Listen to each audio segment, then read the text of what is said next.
Welcome to the Mind High Podcast. This is Z.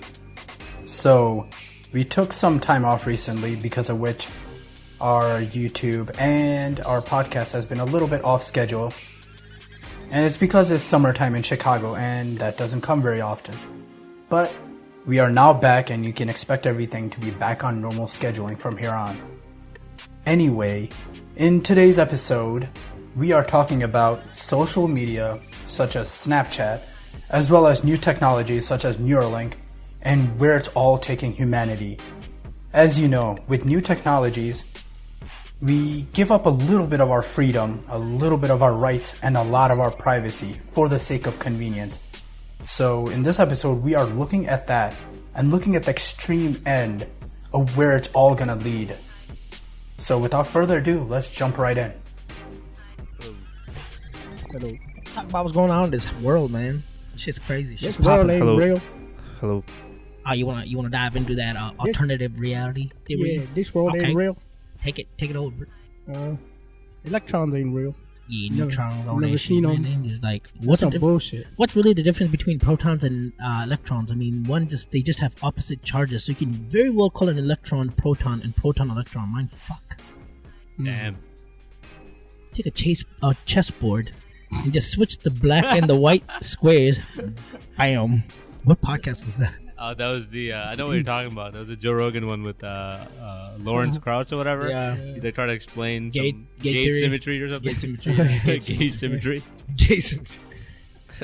They roll both ways. It can be black or white on the chessboard. It's okay.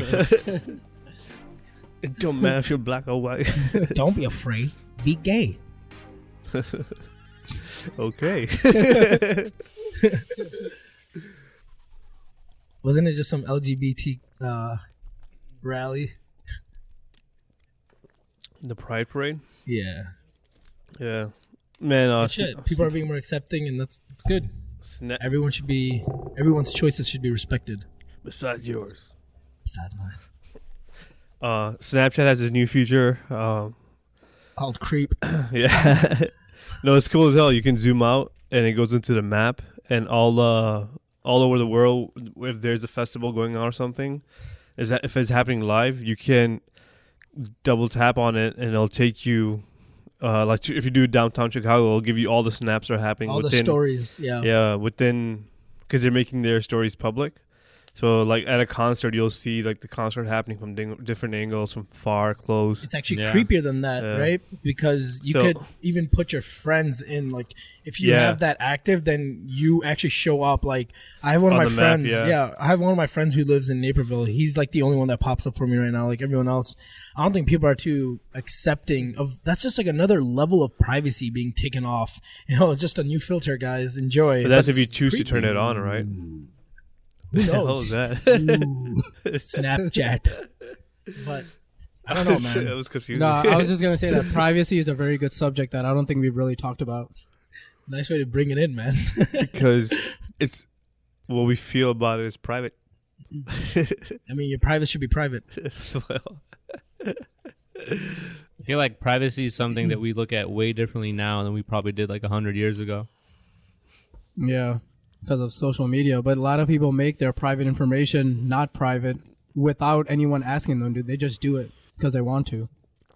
You're saying that people make their stuff public? Yeah, like that's just how they are, you're saying? Yeah, like people want to. But see, there's a fallacy in that, because people only make things public that are positive, right? So you'll go and see a friend and they're just like having nothing but good times. There's no negatives. Yeah. A grandparent passed away or anything like that. You know what I mean? It's just like it's like good. It's like their avatar of what they wish their life all the time is. But it might be like that for some people, but maybe not for all. Everyone has a sad day, man. I mean, no one's just riding the curve all the way up. Everyone has a bad day. it's life, so it has to be that way. Yeah, there's ups and downs. Well, I've been posting on social media a lot more than I ever have in my life, and that's sometimes what I think. I'm like, I only post the positive stuff, and it's just everyone's highlight reel, which is kind of weird. Why would you want to share like you messing up on something? Like, oh, I got an F on my paper. Sweet. Like no one's gonna be like, that's pity. You're opening yourself up to pity. that's kind of like part of the problem too, because everyone goes on Facebook and everyone is only sharing their highlights, so it makes everyone feel more or less. So then they go out and try to do things just so they can post something about it, or food that I got, post something about it, checking, places XYZ. If someone else is checking in, oh shit, I got to check in too. So it's becoming like a part of the culture. In order to be accepted, you need to do this. You know what I mean? Yeah. Is it good in some ways? Because people that are posting, usually good things are happening. People that are not posting, things are going bad in their life. Like basically, like if you look at it in a certain way, like let's say it's someone that's I don't post. struggling with people I don't that know, deactivate their account like me are really fucked.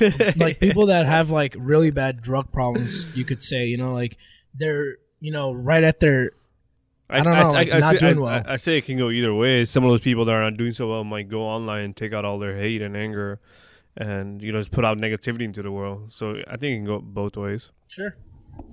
I was just thinking. Yeah. I mean, I think what you're trying to connect to say, if one doesn't do it, and they're socially awkward, maybe, and maybe that's why they're not doing it. Yeah, that's definitely true. So they find it a lot harder to fit in, maybe, but. I don't know. I guess it is cool in a way because it connects everyone. Like the WhatsApp group played a big role of how our small group of friends came closer together, right? So in a sense, we're doing it on a small scale, but you can do it at a Facebook level. You can do it with too many people. But at what point are you too connected? Where you're just like, they know everything that's going on. You already know. You're already in my head. You know my thoughts. You know my likes. You know my dislikes. Now you know exactly where I'm at. I think too much will be when you're more connected there than the actual reality. When you're spending too much time looking down and not up, That's definitely a marker. Yeah, because everyone's living to see what they can post on their phone, and they're not. I mean, sometimes when you go to a concert, or sometimes like when we went to see Stonehenge. It's like, would you rather take pictures for a long period of time, but you got to make some time to sink it all in, Yeah. Because we're just trying to do it for other people, so I got to show other people that I'm here. Yeah. So I remember when the Cubs won and they had their rally in downtown, I had a fraction of a second where that trophy was passing by, and I was just so focused on taking pictures, and I realized this is happening after over 100 years. So many people wish they could have saw this moment. I'm gonna just let it go by focusing on not looking at the real thing, but looking at it through a screen, so I can capture that moment, so I can share it with people and say, "Hey, I was here." So I kind of put it away. I'm like, this moment's gonna go. It's gonna be a fraction of my life, and you just gotta observe and let it all sink in. Right. So I guess a balance on that issue would be like if it's a moment that just passes right by you, so it's like something that lasts for a few seconds. Yeah. Probably not take a picture of that. Just be in that moment. But if it's something like Stonehenge, it's probably nice to have a picture to look back to later on. It's not running away. Yeah, it's not running away. You have the time to enjoy it and then take the picture. But when we went there, I felt like we spent a lot of time taking pictures, not towards the very end where we start talking about it and are building our ideas and thoughts. Right. We had to leave because we were gonna miss our bus. Like with that conversation that I went there for, we spent a good portion of our time taking pictures to remember it. But kind of forgot the reason we went there. One would have done right, but the fun in it all is someone else observing you observe it. It's like almost like a proof. Like I was here, bam. It's a picture. No one can dispute you. Oh yeah, I went to Stonehenge. Really? It's like, yeah, look at me here. Yeah, to a point. Then you're probably just hanging out with weird people that they don't no, take I'm just your saying, word. Yeah. You know what I mean? Like if you go to on vacation, like if you don't have a picture, I guess I will troll you and say bullshit without pics, but I'll take your word for it at a certain length. I know you wouldn't just lie to me. Thanks, man. I appreciate that. Just to swivel a bit about Neuralink, which is so interesting right now. I know, Hasban, you read the whole article, right? Talking about the Wait But Why article? Or? Yeah, the Wait But Why. Yeah, but you're the one that got me into the topic. It's pretty crazy. It is. One thing that topic doesn't talk about enough is, when you put that thing in your brain in the future, the idea is that it can like read your thoughts, right? So I can raise my hand or I can tweet something without actually physically doing it, just thinking it.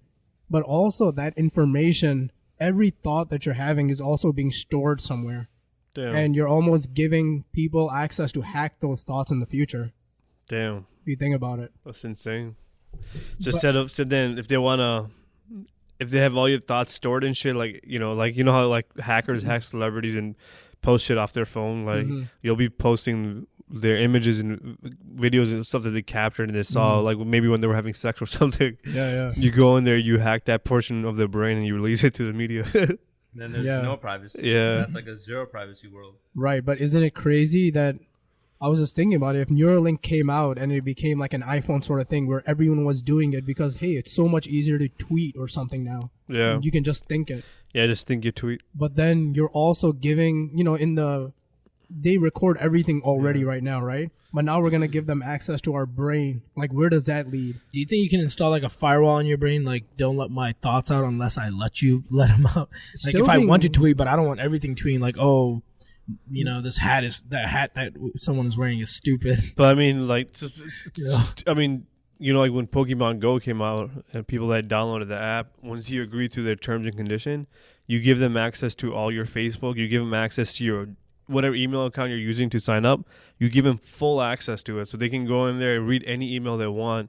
But it's out of good intentions that that they're not going to do anything immoral with it, like in terms of reading. But they need that information just to collect data, and that's all. So so we already so easily without looking agree to conditions, and if we live in a future world where Neuralink is possible, there's gonna be a lot of apps that come out and they're gonna say in order to give this thing to you, we gotta have access to your full brain in order to make it work properly and so forth. Of course, yeah. And you're gonna agree right away because the whole society is doing it, and you're not even gonna read that shit. So and they'll have access. I mean, they already have. I know.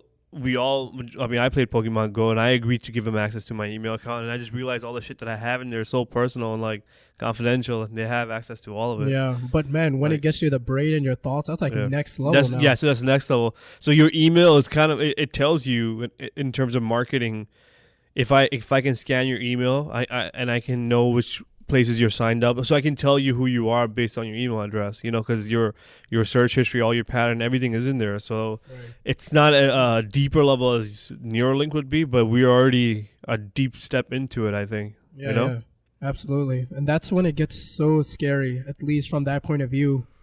It's like right now, like you're saying, the whole Pokemon Go thing, if that thing comes out and it's like iPhone, it's like the next big thing. You're right. You're not going to be thinking about it. Most people won't be, and they will just sign up. They're like, wow, this is like next level technology. Yeah. But what about people that say no at first?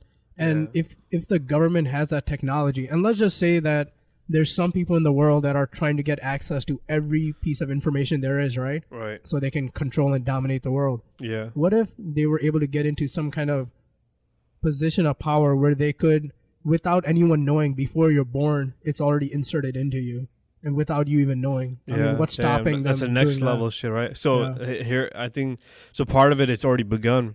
When Windows 10 came out, you remember how Microsoft gave it free to everyone for a limited amount of time. It was like 3 months span when it first came out. If you go to Windows.com or whatever, you can download your free copy of Windows 10 completely for free for the first time ever. That usually is what, $100-$200 product. Yeah. So instead of selling it, I mean, even if they sell 10 million at $100, that's what, 100 million, right? Yeah, that's a lot. So, and it's obviously more than 10 million people that buy it. The whole world runs on Windows, right? A majority of it. So every time they upgrade, imagine how much money it's like. But they chose it to give free this time. Why is that?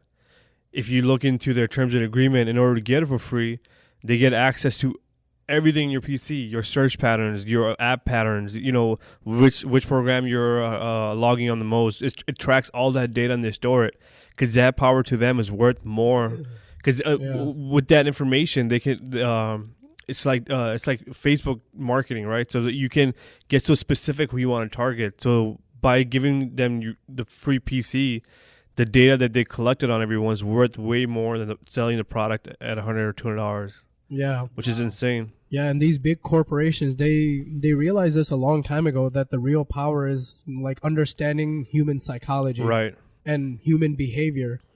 And the whole LSD experiments that CIA did, that was under the same code. It was to understand human behavior. Yeah, and they were saying how they can manipulate that to get soldiers that don't question anything, and then they're just focused on the task. Right. So it all, like, I don't know if you've been reading a little bit about is it the Bilderberg Group? No. The conference that they have every year? No, I don't know. And so initially the conference was made to stop war after World War. It was to get European and American and, North American sides together so they can agree on things and be like a coalition. And so it was to stop war, but nowadays most of the people that are in that group, I don't know if somebody, I can't remember off the top of my head the people, but they're all like pro-war people. And like they've been, like there was one guy that was on the panel and he actually talked about Trump's missile strike. And he said that was after dinner entertainment for them. Holy shit. So those are the kind of people that are in there. Yeah. And they all are like, apparently they've been, the people that are in power in there, they're like all billionaires and they've been looking at how to start a war with Iran, how to start a war with North Korea, and just like the plans they had for Iran, they had like 8 different plans, like how they can provoke war or set up an atmosphere and make it look how bad they are and everything. It's it's so much money to be made. That's why. So like to them, they don't care about. I mean, there's casualties, right? And everyone's dying. To them, everything is a number. So while they're here, they're gonna take advantage of their power and see how far they can take it. It's they're on another level of human beings, and lives to them don't matter. Consequences don't matter. It's their own personal gain that matters. Right. It's just it's weird, man. And then these people, I'm not saying. Yeah, I mean, we don't know all these companies that we're signing up for. Like, Mark Zuckerberg is the most powerful man in the world. He has access to people's lives. So he has so much money in his hand that, they just surpassed 2 billion, or what is it? Yeah, 2 billion active users, monthly users. Wow. So out of the 7 billion people in the world, they have 2 billion people on their on the device, using it for whatever average of time that they measure. So now when I go on Facebook, it's before it was personalized because it was within your friends and community. Now it's just everything. It looks like a website, and occasionally I see stuff from my friends or people that I have in my thing.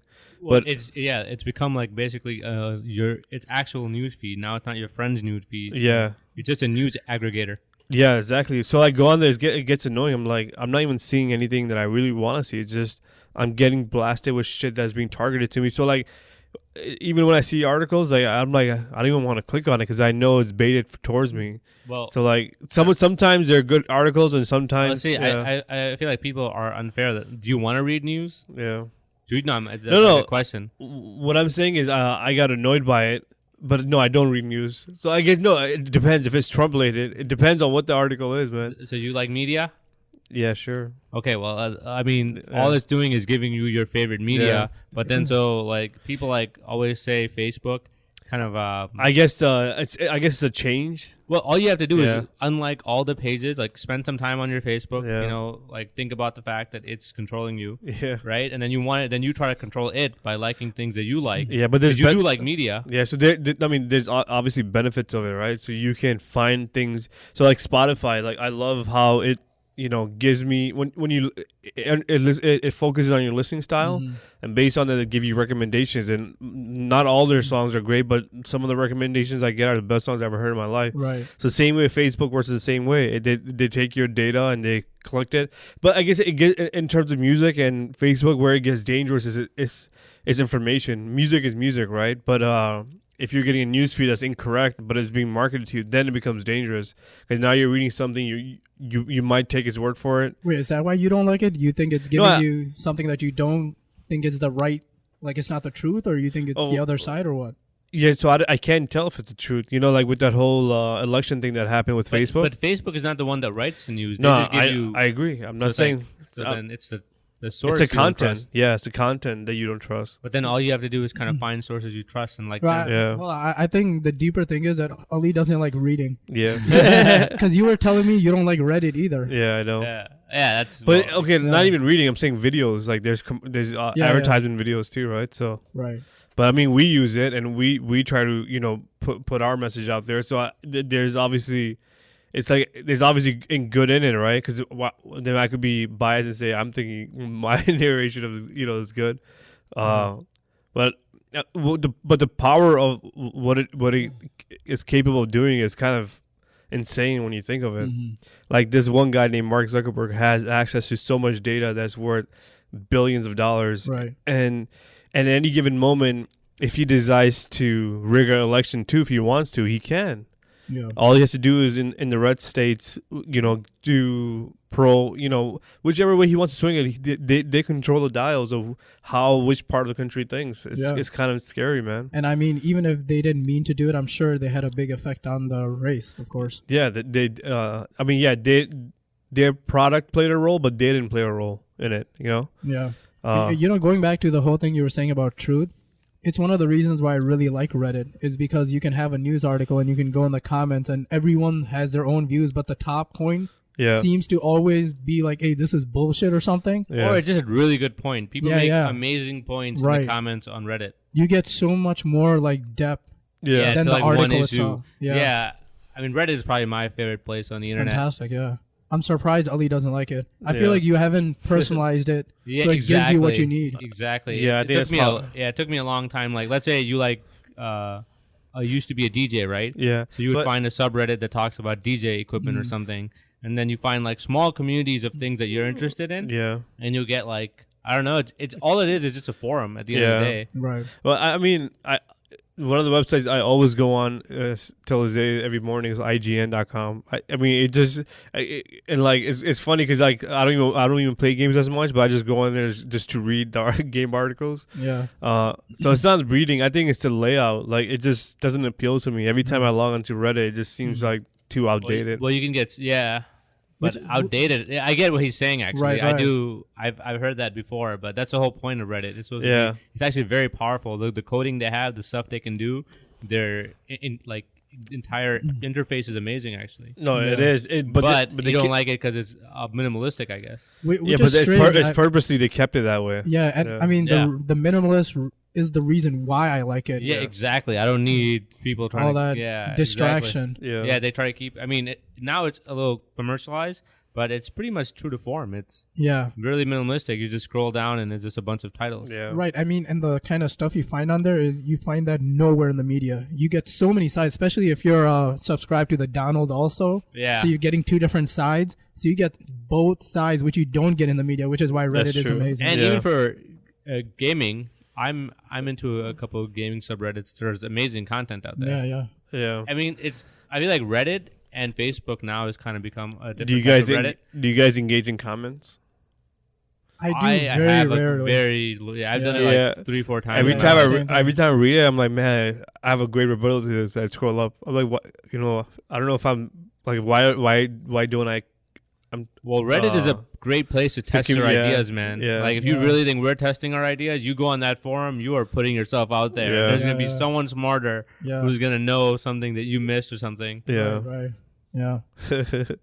that and Quora, right? Quora still, I don't go there that often, but like I'll go there like once a week, but Reddit is like an everyday thing. Yeah, Reddit is basically anytime I'm really bored, I would go straight to Reddit. Yeah. I found some of the funniest, like, most like pure things on the internet on Reddit. You know, there's some crazy comments. I was like reading the story. So there's a story about this guy. He talked about like one crazy day he had in his life, and there was this girl that he met that changed his entire life. So she had a cool thing for him. She's like, all right. So they had like a great conversation, right? And then she goes, hey, you tell me something that I should do in my life, and I'll give you like a task to do in your life. So they both gave each other tasks, right? So he wrote the whole story on Reddit, and then people in the comments, and by the way, he never saw that girl again. So this is like 20 years later. Someone in the comments read the story, and they're like, "Are you talking about this girl from Vancouver? I think it was." And then apparently they all everybody jumped in on it, and they helped him find that girl. Wow, that's crazy. Yeah, it was just like so random. Yeah, internet's crazy, man. That's the magic of Reddit. And another thing that I think. You probably know that, but Ali, every comment that you see on Reddit, when you read a thread, it's not in order. Like, it's not by time. It's actually been curated by people that give it, like, what do you call it? Like a like or upvote. Like an upvote. So people actually ordered the conversation in the fashion they think is best. Wait, people order it or the algorithm? People do by uploading it. Oh, so if it's uploaded, then it goes up higher. Yeah, so and then you see like a whole string of comments, and it all makes sense, but it was done by the people, because otherwise it would be so it would be like cluttered. Yeah, exactly. And then also one of the coolest things that I think about is, so there's some people out there who only look at the new stuff, right? And they're the ones that, so every subreddit, right? Every subreddit has a community. Yeah. And when you post in that community, they're the ones that upvote you. Right. There's a bunch of communities actually competing to be the top of Reddit. Yeah. And you get all the best of the best communities. Yes. Because before I used to be only on my front page, and then I went to all, where I found like really cool like Reddits or subreddits that I normally wouldn't see, and a lot more porn too. Yeah. But it's just so many. It's so cool how anyone can just create any kind of random subreddit. Yeah. That's cool. You got to get back on it, Ali. Yeah, I'm just a big fan. Yeah, it's amazing. You It's the guys best. gotta help me set it up. It's the best thing on internet. Yeah. I used to be on Dig. I don't know if you guys remember what Dig was. Yeah, Did that shit die off or what? Yeah, that's by The Kevin Rose, I think. Kevin Rose. Who was that one dude who got killed, or who committed suicide? Apparently, Aaron Schwartz. Aaron Schwartz. No, Yeah. Was he involved as well? that was I don't Reddit. know. I think he was involved. He was a with Reddit. co-founder of Reddit. Oh, that's right. That's right. Aaron Schwartz. I think he's Reddit. I guess. Yeah, he's Reddit. But yeah. So Dig was popular back in the day. Yeah, yeah. And That then was my and first. all they did is they changed the design, and they lost everything. Wow. Yeah. Yeah. So they got really corporate, and they were like, we're gonna do this, and we're gonna make this change. The community left, and then Reddit won, and now that's why it's so popular. Yeah, But you're does right the about website that. still exist or? Yeah, it does. Now it's it's dig.com. It still has really cool articles, but it's not like Reddit. It's like they choose amazing articles from all over the internet and they post it. But it's not Whereas like a community thing as where much. Reddit, the Right. community chooses what's to push up. Yeah. Right? Like for example, there's only like 10 things on Dig, It's not like a list of things. It's big pictures and all that kind of Right. stuff. Right. Damn. What about 4chan? I've never been on there. Yeah, I've never been on 4chan, but our 4chan expert is not here. Yeah. Well, that's like a image site, I think, right? That's I mean, what it's all 4chan about. is like what? What is it? It's like an image site. I think it's just pictures. Oh, Is that well, what- I've seen text too, so there has to Okay. be text. Yeah, yeah. I think it's just like a very even more minimalistic than Reddit. I Just heard it's text trolly. posts. Really. Yeah, trolly and just a weird internet community. Like it's that weird side of the like internet too. Like the It's evil not- site. I don't know about evil. It's weird. I see a board on 4chan and it's called politically incorrect. Wow. So it's definitely trolly. Interesting. That's their version of the Donald. Or they probably had the Donald. Yeah. Do you guys? What do you guys think about his tweet that he just recently sent out this past Thursday? I shared in the. I don't know. What is it? Can you pull it up and read it? It's freaking. Yeah, hilarious. well- it's hilarious. Basically, he's going back and forth with Mika Brzezinski and Joe Scarborough, and literally, this is the most retarded. I don't even want to talk about it, but at the same time, you want to talk about it because it's the president of the United States, just kind of arguing about ratings and shit.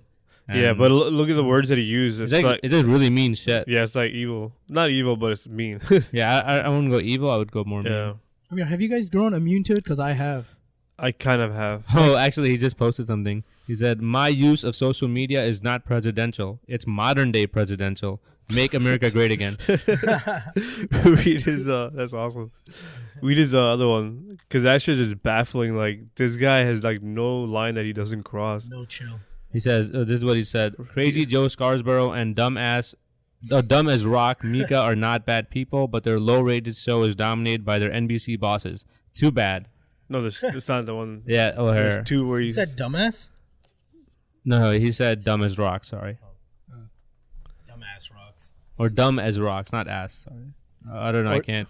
He probably has like 100 tweets a day. Google it. No, it's only 3 a day. Okay.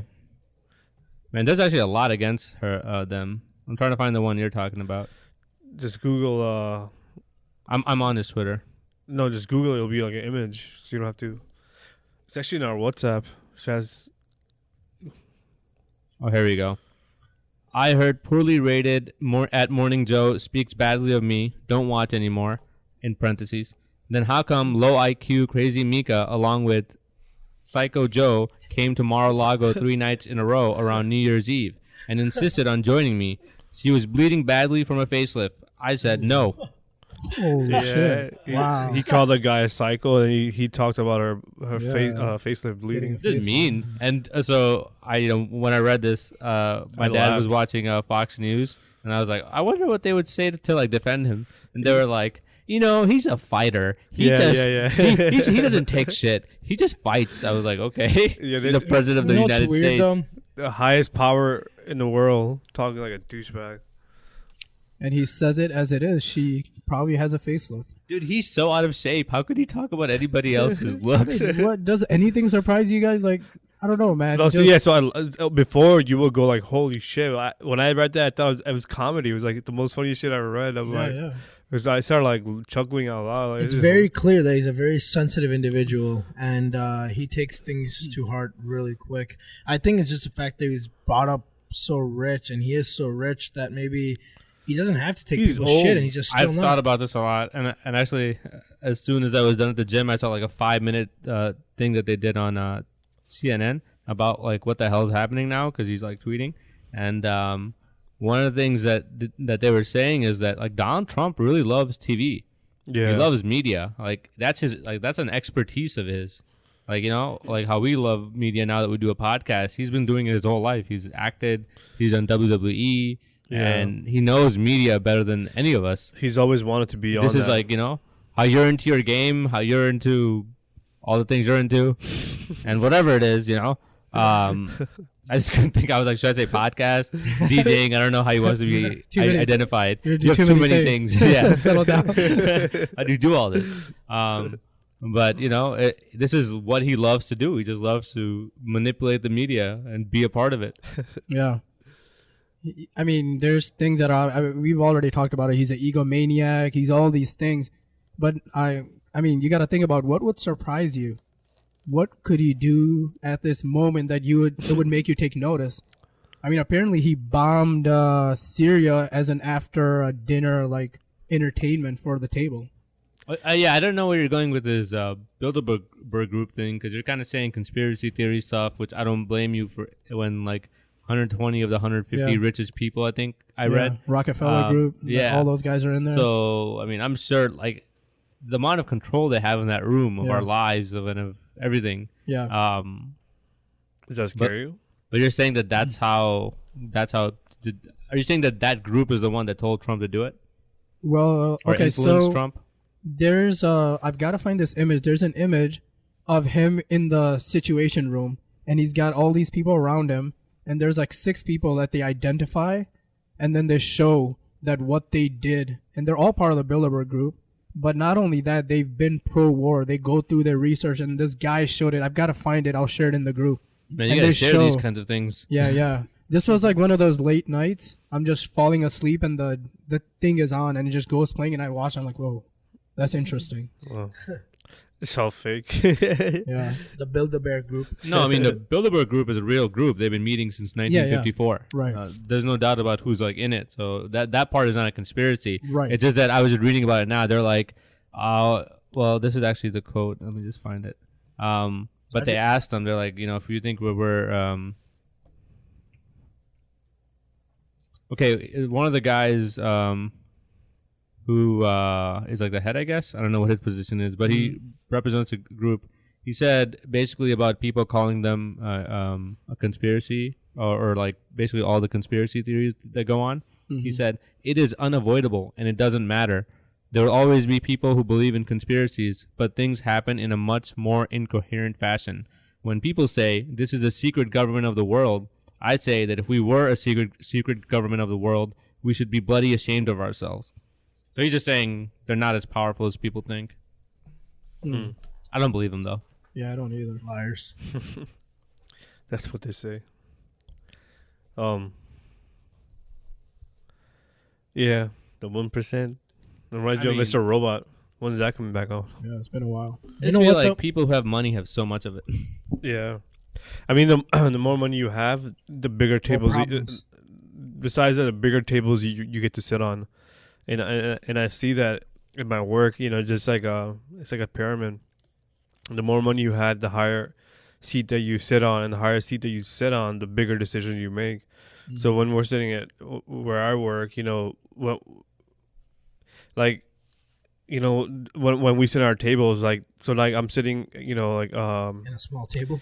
A small table. No, I'm trying to, without sounding douchey, like now I'm in the biggest table at work, right? Mm-hmm. So when you're there, you have conversations differently. It's just you're not no longer looking at people. You're looking at the business, and numbers are everything. And based on those numbers, you decide who gets to stay, who gets to leave. Where do you save money? Where you stay if you can't fire someone? Where do you make up the money? It's just these conversations that you gotta have. Is it really brutal?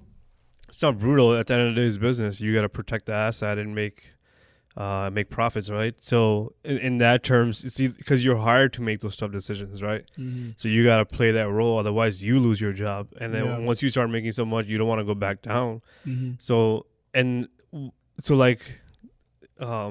higher you go up, then it comes down to you have your asset managers that get paid to that you report to, and then they report to someone else. And the higher you go, the bigger conversations you have, dude. Yeah. It could be, closing down a building, like letting go of everyone, right? Because it's not making money. How many people are going to be affected through health insurance and all that stuff. But I can only imagine how it gets to the president's level in the White House. It's a different level. Do you remember that one video that I showed you? And he was talking about different sizes of tables and stuff. Remember that small table Donald Trump sits on? He's like, "What is this? What is this? A child's table?" Yeah. He comes and says, "It's the smallest table I've ever seen." Is it commercial or no? It's real. It's a real thing. It's like such a small something table. With the Congress or Senate.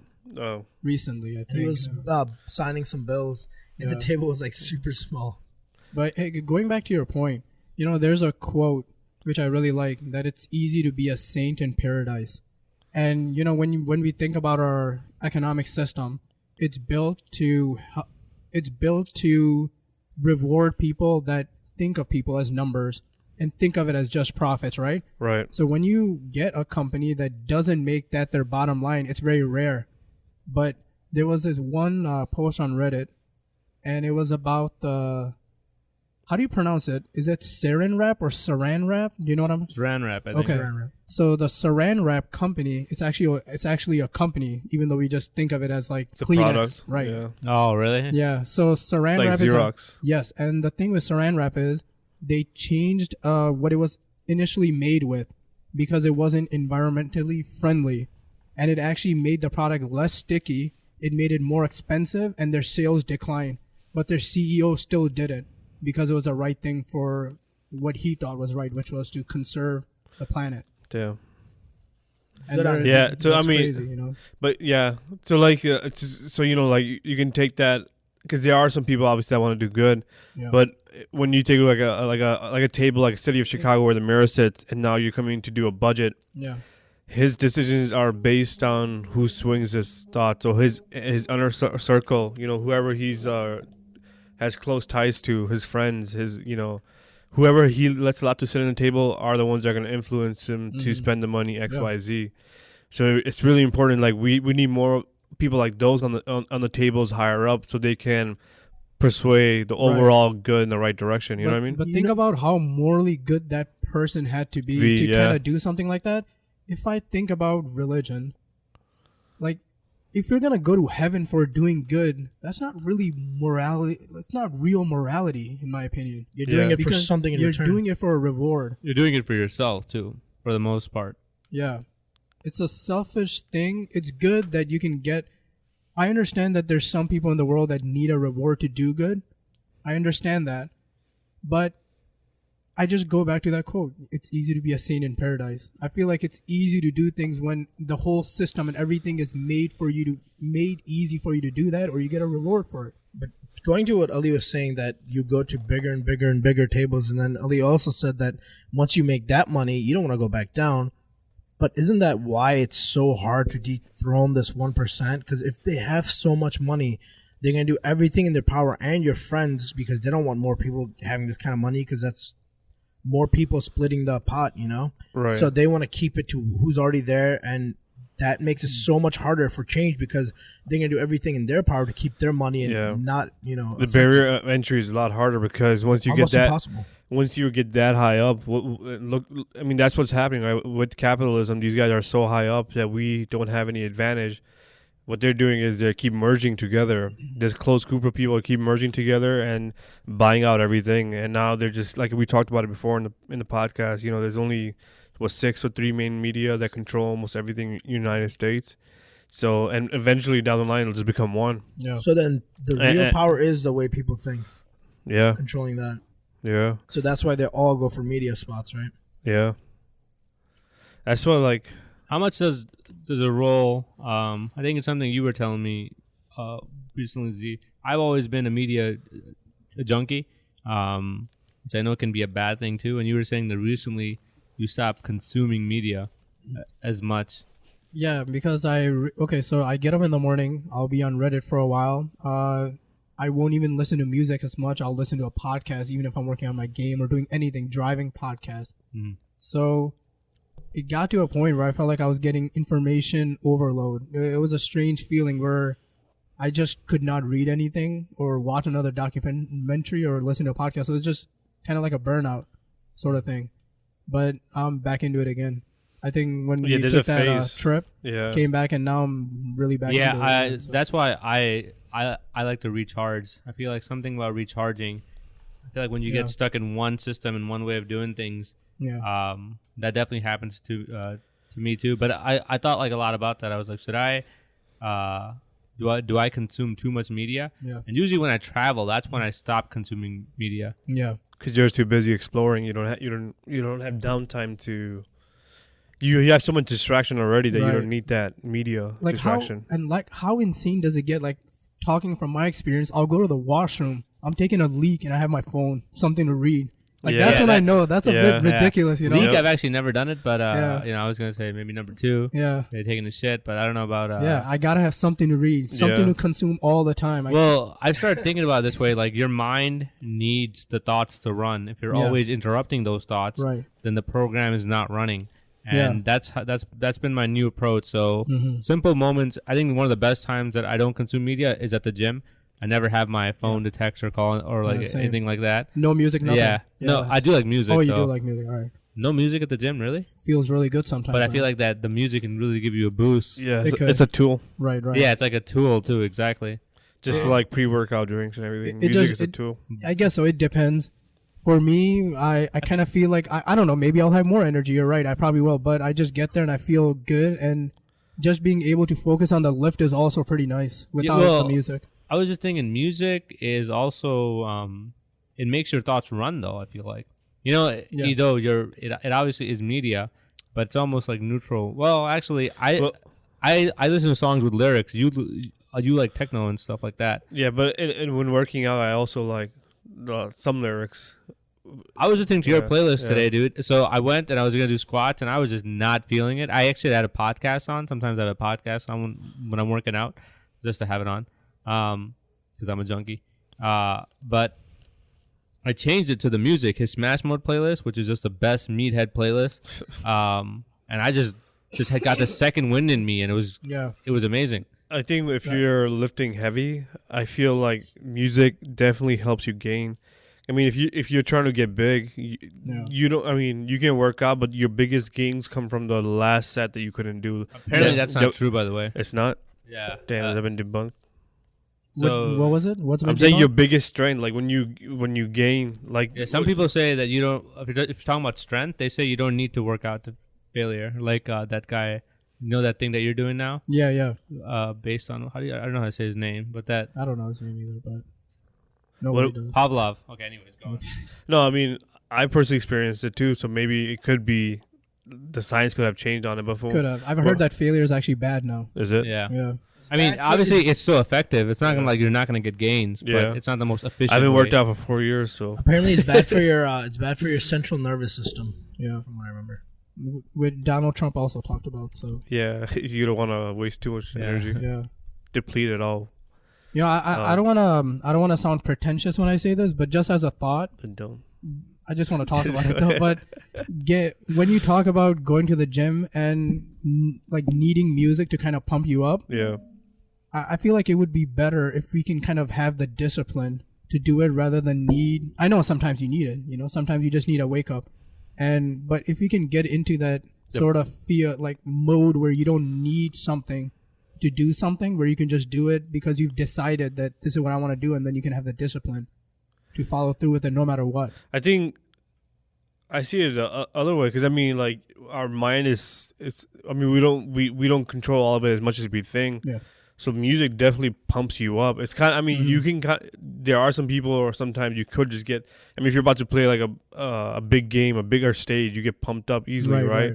So that the music kind of sets up that stage, you know, like you're going to the gym, you're just getting amped, and that ampness, you know, like, if that's even a word, like you just get so pumped that you want to go, you just want to tear that gym apart. Well, it just changes your consciousness, right? You're changing it to a more pumped up state. And also the mood, like, right. But yeah, it's a lot.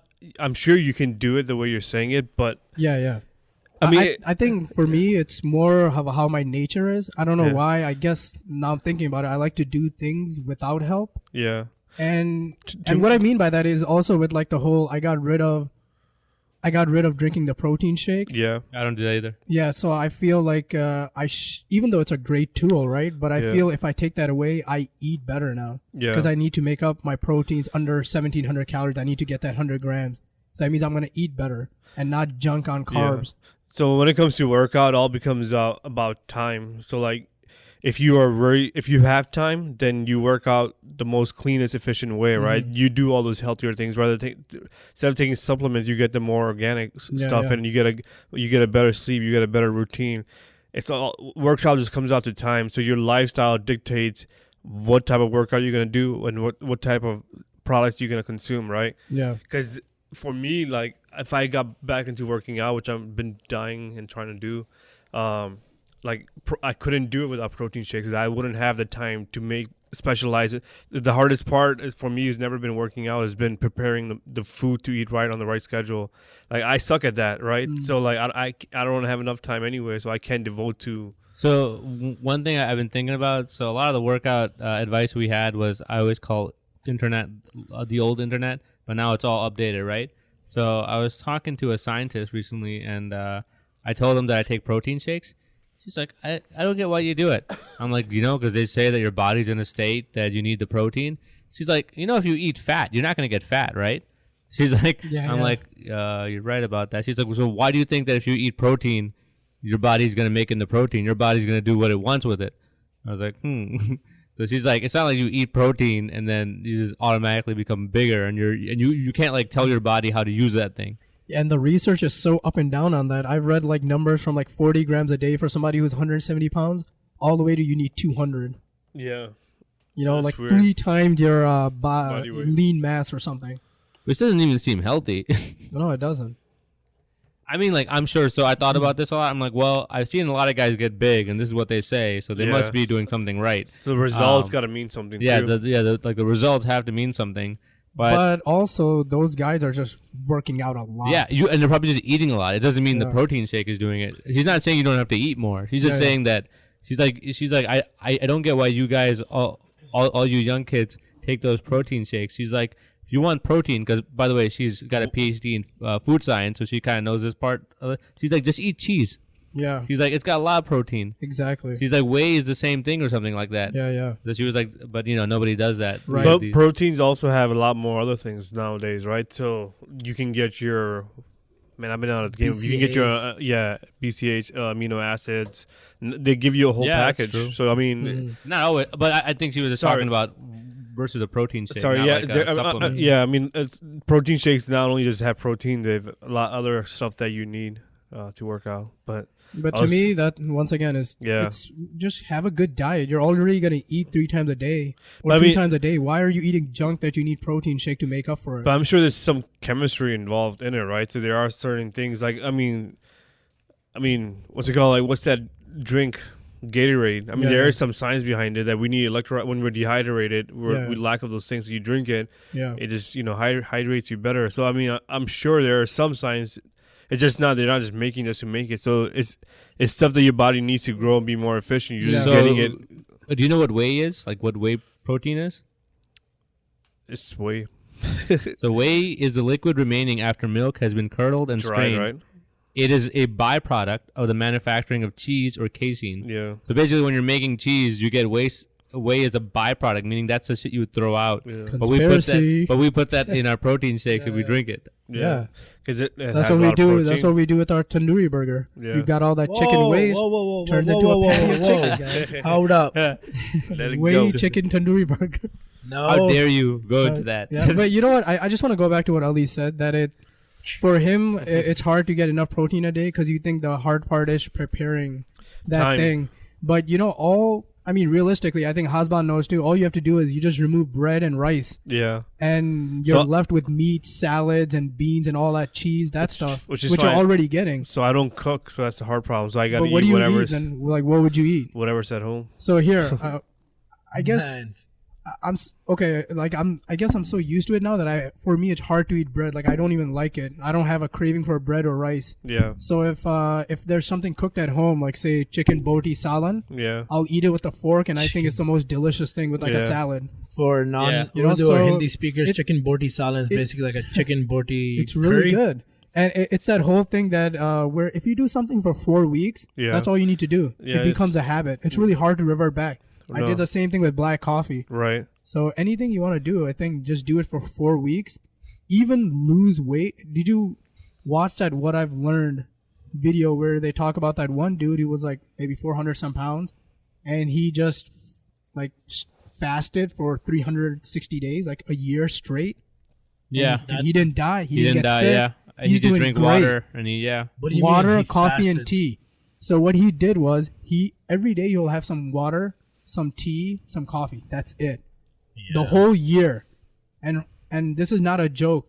So they were talking about that if you fast for 1 day and like say at the end of the day, let's say you get to the second day of fast and you're extremely hungry because your body is used to getting food, right? At that point, like you're starving.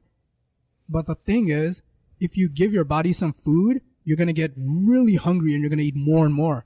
But what they found is if you get past that second day where you're extremely peak hungry and you get past that, you don't get hungry anymore. Did you watch that? Yeah. So they say that what happens is you deplete your body runs off glycogen, so it burns all the carbs and stuff. Yeah. And right now it's in that state. But once you get off carbs, and everyone has their own limit. Some people can do 100 grams of carbs a day and still be in ketosis, which is crazy. Some people can only do 10 grams. So once you get to that state and you deplete your glycogen storages, your body eventually goes into a state of ketosis, which means that it starts burning your fat and using the ketones, which I think is a byproduct of when that fat is burned for energy. Right. It's a whole different mindset, or not just. It's you physically don't see food the same way again. Like you'll see a cake and it won't make you hungry like it normally would. Yeah, you just got to get past that peak hunger point. I've done it once in my life and it was amazing. But at the same time, it's a hard lifestyle to live all the time. I just like the low carb lifestyle. Yeah, I ketosis do. lifestyle is really hard. Yeah. But I feel like if you're aiming for it, that's good enough. Yeah, but one thing I was thinking about, if somebody's having a hard time losing fat, you can just do a 2 or 3 week fast and you'll be good. It's crazy. People can lose like 35 pounds in a month, but they just don't want to do it. They think they're gonna die. That second day where you feel like you're gonna die, just get past that, and you'll be okay. Well, people think that fasting and not eating for a long time is bad for you. Which I told my buddy this the other day, and he was like, "What? Are you crazy? That's marketing, man." Yeah. I'm like, "No, you don't really have to eat." No.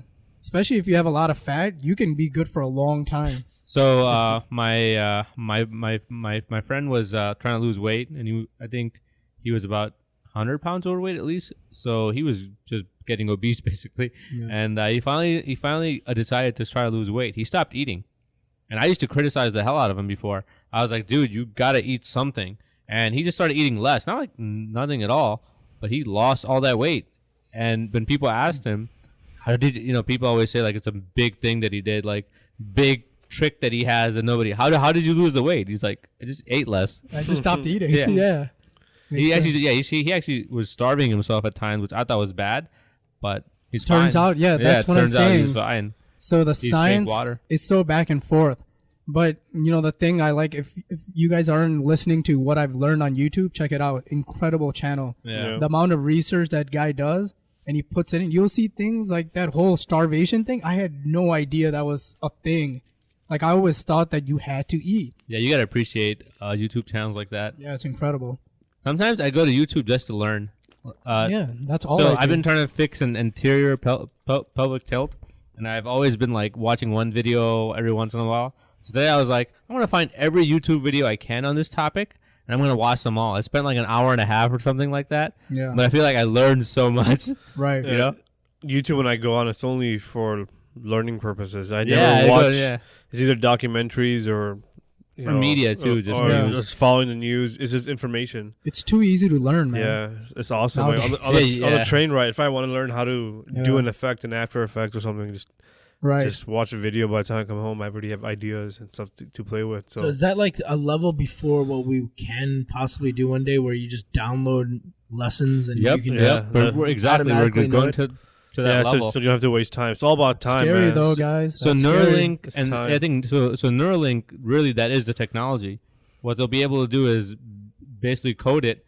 And let's say you have to learn the piano, right? So your hand has to play the piano. So you can actually program your hand to play the piano. So then you're getting the muscle memory and you're actually learning. I think they're at the point where they can control your hand, but they're not at the point where they can connect with your brain. And that's how they get us, dude. If I just veer into the conspiracy side again, because it makes sense. If you're gonna be able to download all that stuff in your mind, then you've got to understand that your mind is also can be uploaded, right? It needs to be uploaded for it to be able to download stuff to work with your brain. Yeah. So you're also, that's how we're gonna move into this whole stage, man. One global consciousness. Because look how easy it is. Like, I want to do it. I want to learn the piano. I just want to download it. It's so convenient. It's gonna start with people just being able to tweet really easily. Just think it and you tweet it, and then it's gonna get into that next level. But now you're under the control. Now you've given your mind away to whoever's out there controlling this. But the thing is that wouldn't you be at a disadvantage to everyone that has that ability? It's such a superior ability. Yeah, you're losing a lot, but if I can learn business lessons, business classes, just like in a snap of a finger, I'm exponentially growing, whereas you're growing at a rate, basically. But what kind of growth are you going through? Yes, you've got that initial growth, like you learn a piano lesson. But looking further, are you being controlled to grow in a certain way as well? It's going to be, I mean, is it happening right now? We already don't have free will. So, like, this is going to be one step forward to, whoever creates it will control the world. So we're going to just give them access to everything. So everything is going to become an illusion. So everything that you think, feel, say, it's all going to be illusion, because you know how we just randomly have thoughts throughout the day? Yeah. They're going to be feeding those thoughts, go to the game, go buy this ticket. Advertising is always involved. It's going to be a thought. It's going to be something like that can persuade you. So whoever's on the top, whoever goes to the dial is going to control and swing the population a certain way. It's going to get to a point where we just become slaves to the system. It's funny because we already are slaves to the system, but it's just going to be another insane level where it's going to be just controlled to the point where the only reason that these, if you think about it, if you're on the top and you're controlling the dials of people's thoughts and so forth, what is the purpose of you having all these people anyway? Because you have all the power. Control would be, I need them to go to work and have economy so I can make money off it. And they can be just literally be my slave. They can be the people that go do the farm work. And then they bring you all the goods and you sit and you control the world. You know what's really crazy? That's really actually is happening right now. I don't know how many of you guys have Google phones, but if you have the Google Now launcher, basically it tells you, if you ever research anything, let's say I'm looking for a new guitar, I type in guitar and I just scroll for like a minute or whatever, 2 minutes. It already fills in what you're looking for. Yeah. So now I'm like, okay, no, I don't want to buy right now. I'm going to, I'm going to save some money. I'm going to, for whatever plans I have, I don't need it right now. I let it go. I go about my day. I go back and I'm like looking at my news. What's the weather? I swipe left and now it's like, you were searching for guitars. Here's some more you might like. Yeah. I'm like, God damn it, man. It's getting hard. What? Google Now launcher. Okay. But dude, those are ideas right now that you physically are okay with manifesting right into the digital world.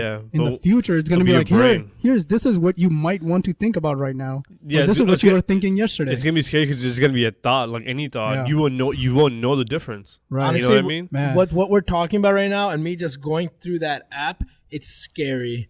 Because it's telling me about restaurants that are near me. I'm hungry. I'm like, and the menu is already there, man. This is around the time the convenience is ridiculous sometimes, isn't it? Like, remember where I had to get the parking for downtown? that was so easy to go on Spot Hero and get that. It took me like, Yeah. and then you're like, oh, I was like, oh, I got the wrong time. And you're like, you could change it. It took me 5 seconds. Yeah. Man, and that's the thing, man. If there are powers that be that want that control of your information, it's so easy because I want everything to be convenient. We all do. Who doesn't? So we will sign up for all these things like this without a second thought. Yeah. So what's funny is, you know how in our, I think it was the last podcast or one prior to it, where we were talking about how information is everything in terms of civilizations. The more information you have, the further you progress in the universe. Yeah. So more than money nowadays. Yeah. Actually, So now there's one way of pursuing the universe in terms of information, and the second way is just being an evil dude and manipulating that information to you just curve the universe to your path. Yeah.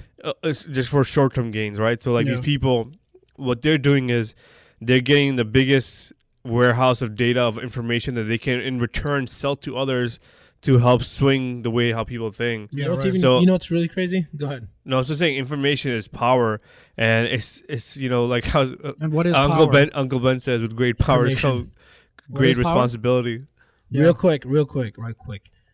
What's really insane is that in one of our businesses, we have a cash register, right? Obviously, that's how you take money, and we signed up with like a loyalty program, or it was like an online ordering system. So everyone that's putting their email addresses in, thinking I can, blast emails later, I can entice them with an offer or whatever. And I went to go download my list, and that in itself was a charge. It was per name or whatever. Yeah, in order for so there's information, so you got to pay certain levels of it, right? Yeah. So it's weird, dang, man. They got me, bro. Yeah. I just got.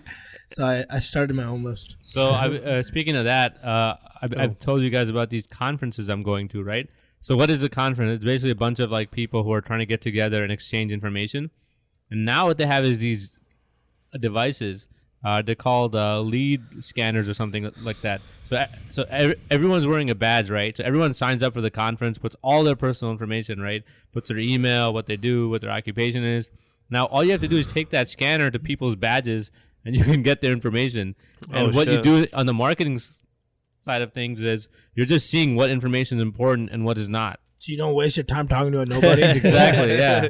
That's crazy. Wow, that's a Black Mirror episode, by the way. Yeah, it's all just, I mean, I don't talk about this topic much, but I like in my mind I think about this a lot. Really, access to information, and whoever has the best information has so much power. Like information is everything. That's why like whoever uses the internet, I don't use the internet like you use the internet, because you might have sources of information that I don't have. Yeah. Do you get what I'm saying? Absolutely. I mean, there's so much money to be made on knowing how people think. If you have access, if you have the keys, you're the most powerful man in the world, because you can do anything. And I was gonna say, I kind of wanted to segue into like like how information is everything, and just kind of wanted to talk about our recent trip, because it's our first podcast being back from our little vacation that we took to London. Oh, yeah, that's right. Yeah. So like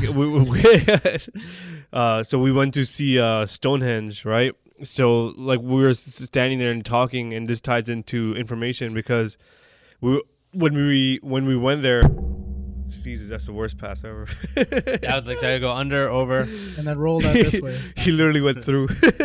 That's like,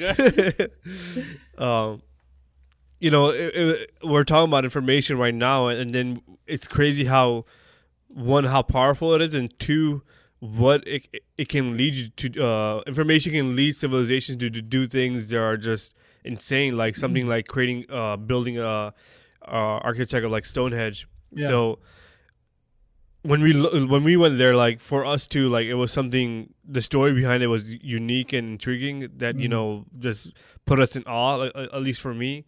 But obviously, you can see other people. Oh, it's just a bunch of stones. It's cool for like 5 seconds, and after that, you don't want to leave. No. But what I appreciated, because at that, we also again talked about this in our last podcast, where information, the level of information that you can have, depends on time and resources. So the more time you have, or the more resources you have, you can find better ways to have more time. The more time you have, you can pursue knowledge and information. So at that point, Stonehenge was made 5,000 BC, or 5,000 years ago. Yeah. 5 to 6,000 years ago. So at that time, based on their resources and information, something led them to build that structure of rocks, the design and whatnot. That was their truth. That was their information. All the information that they gathered in their available space led them to believe that this is a truth that exists now, right? And they went as far as going out of the way and creating these monuments that are like 40 tons. And we still don't know how. We have ideas how they did it, but we still don't know how they could lift us, something that heavy and put it on top of another rock. What they had to pursue to get there is kind of amazing as well. What if it was made by giants and it's like a bodybuilding competition? Then they have the fossils of the people that live there. They're not giants, so that was all right. Cool, man. That's so what was trippy over there was like when we were standing there, like I was trying to picture being in that era. When you were there, the first thing that comes into my mind is these people did not know that the earth was round. They probably thought it was just flat, maybe floating somewhere, or maybe it's not floating somewhere. Maybe everything begins right here on this ground and then it goes up. You know what I mean? Yeah. So because why else would you be down here? Right. And to them, they would have probably pictured a box maybe. The first thing wouldn't be, is round. Like, what would they thought of? And then all you see is, a sunrise and sunset. So you go and create a Stonehenge figure where it measures, it's like a sundial for them. So they can see this, know when the seasons are coming to grow and harvest their food and so forth. But imagine how weird would that life be? You come into the world and you have no idea why you're here. Yeah. You have no idea. So when I saw the Stonehenge, the thought that came to me is like, why? Yeah. Right? We were talking about they had to go out of their way. So it's such an inconvenient thing to do. And why do people do something that's kind of out of their way? And I think mostly it's religion, right? And we know that the Stonehenge had religious purposes outside the practical ones. Yeah, it was temple as well. Right. So then I think like, because I believe that most of the things that they believed at that point, they didn't have an understanding of the universe. So what did that one guy who was in charge say to them? Like, what did he have them think to build this whole structure? Like, how did he bullshit them into putting all that time into that? Yes. Or maybe he wasn't. I mean, he might have been bullshitting in a literal sense, but maybe his intent wasn't to bullshit. Yeah, maybe he actually believed whatever. No, I'm not saying it was the truth, but maybe he believed that was the truth for whatever reason. Yeah. No, that's what it is. Like, it has to be. I mean, you're there and then, and you would, based on certain coincidence that come up, and that would lead you to believe X amount of things. So maybe he probably walked by a rock and maybe fell in front of him, and that was a symbol of God saying, "Build this temple." You know? Could be. But it's hard for us to imagine. We have at least somewhat of idea what the universe is. We know more than them, so we understand how complex. We know how complex it is in a crazy detail where we can understand it slightly. Maybe a decimal point more. I mean, no, way more than that. Because we know there's 1,000 things that I don't have time to say. I can give you more questions than we have answers. Well, with time, the questions get deeper with time. They're different levels. At that time, they were just thinking about, hey, I'm looking up. What is that? Is that God when they see the sun? What is that? Yeah. The questions were simple. Now we know what the sun is, how it was born, but now our questions are far deeper. But with every question, you have an answer, but then after every answer, you have another question. Of course. Yeah. This is red. Why is this red? Blah, blah, blah, blah, blah, blah. So why keeps going on? Questions and answers, and the truth is also infinite on both sides because just like the universe can keep going down and an atom breaks into blah blah blah blah. But they would even know same that. Thing up. Could be though. Just to go back on that whole infinity thing, because I watched a recent World Science Festival and there was a guy on there who was talking about the concept of infinity, and he was arguing that infinity doesn't actually exist physically and how it's impossible for it to exist physically, because you literally have to say that there has to be no end and dimensions. Infinite dimensions. Do you remember what he exactly said? Are you talking about the quantum one or a different one? The quantum one. The old guy on the right? I think so. I don't remember that topic at all in the quantum maybe one. it was a different one because I watched a few of those recently. Yeah, so they basically, by the way, if anybody likes science and all this stuff and is listening, the World Science Festival just released like 6 new videos or something like that. Out of nowhere. Yeah, they just did it all at once instead of doing it week by week. Yeah. There's so much good content. The quantum one was amazing. I think the quantum one is the best science video maybe I've ever seen. Quantum. Well, what I really liked it was because it kind of, we always think of everything being infinite and quantum mechanics being like everything possible at the same time. But there was one guy, the old guy on the right, he was saying that the reason why everything appears at every position is because we don't have all the information. Yeah, we just don't have all exactly. And the way he was saying is he's like, there's so much context that you don't have. So you're just saying this is based on the information you have now. Yeah. But there's so much missing information that could explain why that dot could be in superposition. In superposition, yes. So you know how we say, oh, it could be random? Things are only random when you don't have all the information there is. Yeah. To your point, to the quantum mechanic things, we think is random because it pops up somewhere. But once you have information on every small speck of space and time, you can immediately know where it's at. So it's no longer random. So the universe is the same thing. Right now, for me, the way I see it, the universe just randomly appeared one day, right? But that randomness is because we don't have all the pieces of all the answers. We need T-1. Yeah, but if you were to plug in every little dot there is of information, you will know it will no longer be random for you because you figure it out. You know what's amazing, real quick? Yeah. This reminds me perfectly of, when you were kids and you would play connect a dot, you put all these dots and you don't know what it is at first, but then you start connecting the dot. Oh, it's this. Oh, it's a horse. Yeah. I thought it was this, blah, blah, blah. And as you put in more information, the more it becomes what it is. So like you have to do that like I didn't like those things. Infinite amount of time. I like having all the information. You know what's crazy then who does the dots? That's God. God is the dot.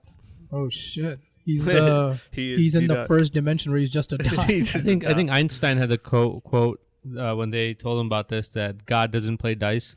Yeah. Yes. Because he was saying it can't be random. I never understood that quote fully until I saw that. Yeah. It made perfect sense after the way that guy explained. Yes. Yeah, because it can't He's be just saying random. that there's not enough information too. Right. So the Einstein's world, everything is predictable. Everything is math, right? So like, if I'm not wrong, this is math too. It's just that it has to be. Yeah, so that's what he's saying is quantum mechanics. The electron can be anywhere.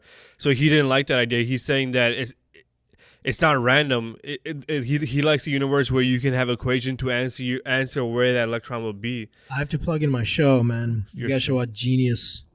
I mean, he talks like you really get a feeling for this guy, this genius that we all revere so much, and he had a lot of unfinished work because he was never happy with his accomplishments. He always felt there was more to discover, bigger things, grander things. Yeah. And I forgot exactly what it is, but in like last couple episodes, he's like talking about how he's gonna answer this before he dies. Never gets to it though. Yeah, that's. Another interesting thing that was in one of those conferences, there was this one thing they said that like the most truthful equations tend to be beautiful, like very elegant. Yeah. Which is a really strange concept if you think about it. Something that's beautiful in the equation, like it's so elegant, tends to be true. Right. Isn't that strange, or is it? That's really strange. Yeah. So what you're saying is anything that's like physically like beautiful in a sense and elegant, the formula also is as elegant as the thing that it creates. Or actually the other way around. Or the other way around. Sorry, okay. That the math is so elegant, simple, and beautiful. Right. And that when it is that way, it tends to be true, which is also the reason why I guess everyone is trying to unify the theory of quantum and all the big, right? Yeah. Relativity. And the reason is because they think that truth is simple. So they think everything there's a theory out there that can explain everything. So it has to be connected, right? Like, because it is within the same universe. So there has to be a connection with the quantum world and the other regular universe. They are connected, and there's math to explain both of them. But the way it seems right now, our mathematics that we understand of the universe completely breaks down when you go to quantum mechanics. Yeah, there's that disconnect. There's some either major formula that's missing to explain that, or there isn't any, and it is random. And that'd be bizarre as shit. That would be, yeah.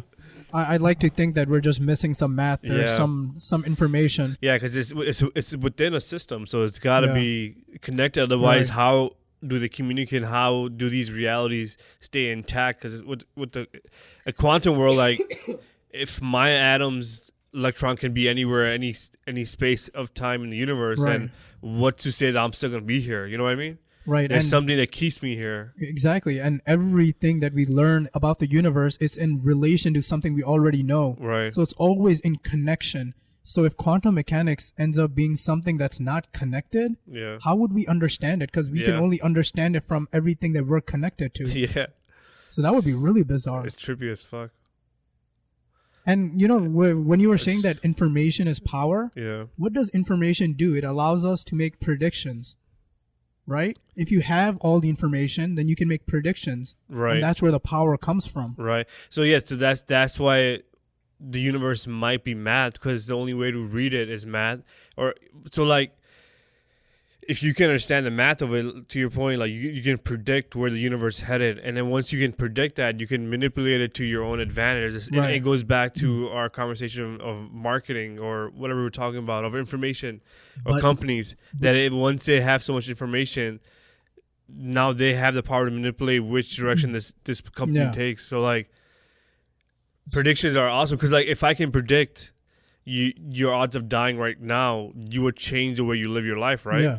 So if I said you had 100% or 95% percent of chance of dying in the last 30 seconds because I could see a truck coming your way, you know, if you don't move, you're gonna die. Of course, and predictions show that you understand something. Yeah. Because if I was to say I understand something and I can't make a prediction about how it's gonna behave, I obviously don't understand it. Yeah. Also, being able to predict everything would make you God, because you know everything that's about to happen, gonna happen, had happened. Yeah. Because you can predict anything. You know all the answers. Yeah. That'd be like a power. Yeah, if I knew, like, let's say I'm a boxer, right? He's gonna throw a right jab. If I can, it wouldn't be predicting. You would just know. So, like, I mean, weather predictions are already pretty hard. It seems like they always get it wrong. But can you imagine getting to a point where you can get it we're able to make social level predictions? Like we can predict how you're gonna behave. Yeah, that would be the Neuralink thing. Yeah, that would be that whole thing. I feel like we already do that on some level anyways. Some level, yeah. I mean, I'm in sales, dude. I'm talking to people, and obviously I know I have to talk to them in a certain way. I don't feel like I'm being manipulative, but by doing simple things, you are manipulating people. You know, the way I see it is, you know, like using like a Facebook analogy, like, you know, there's a bunch of users, right? They're like in a digital...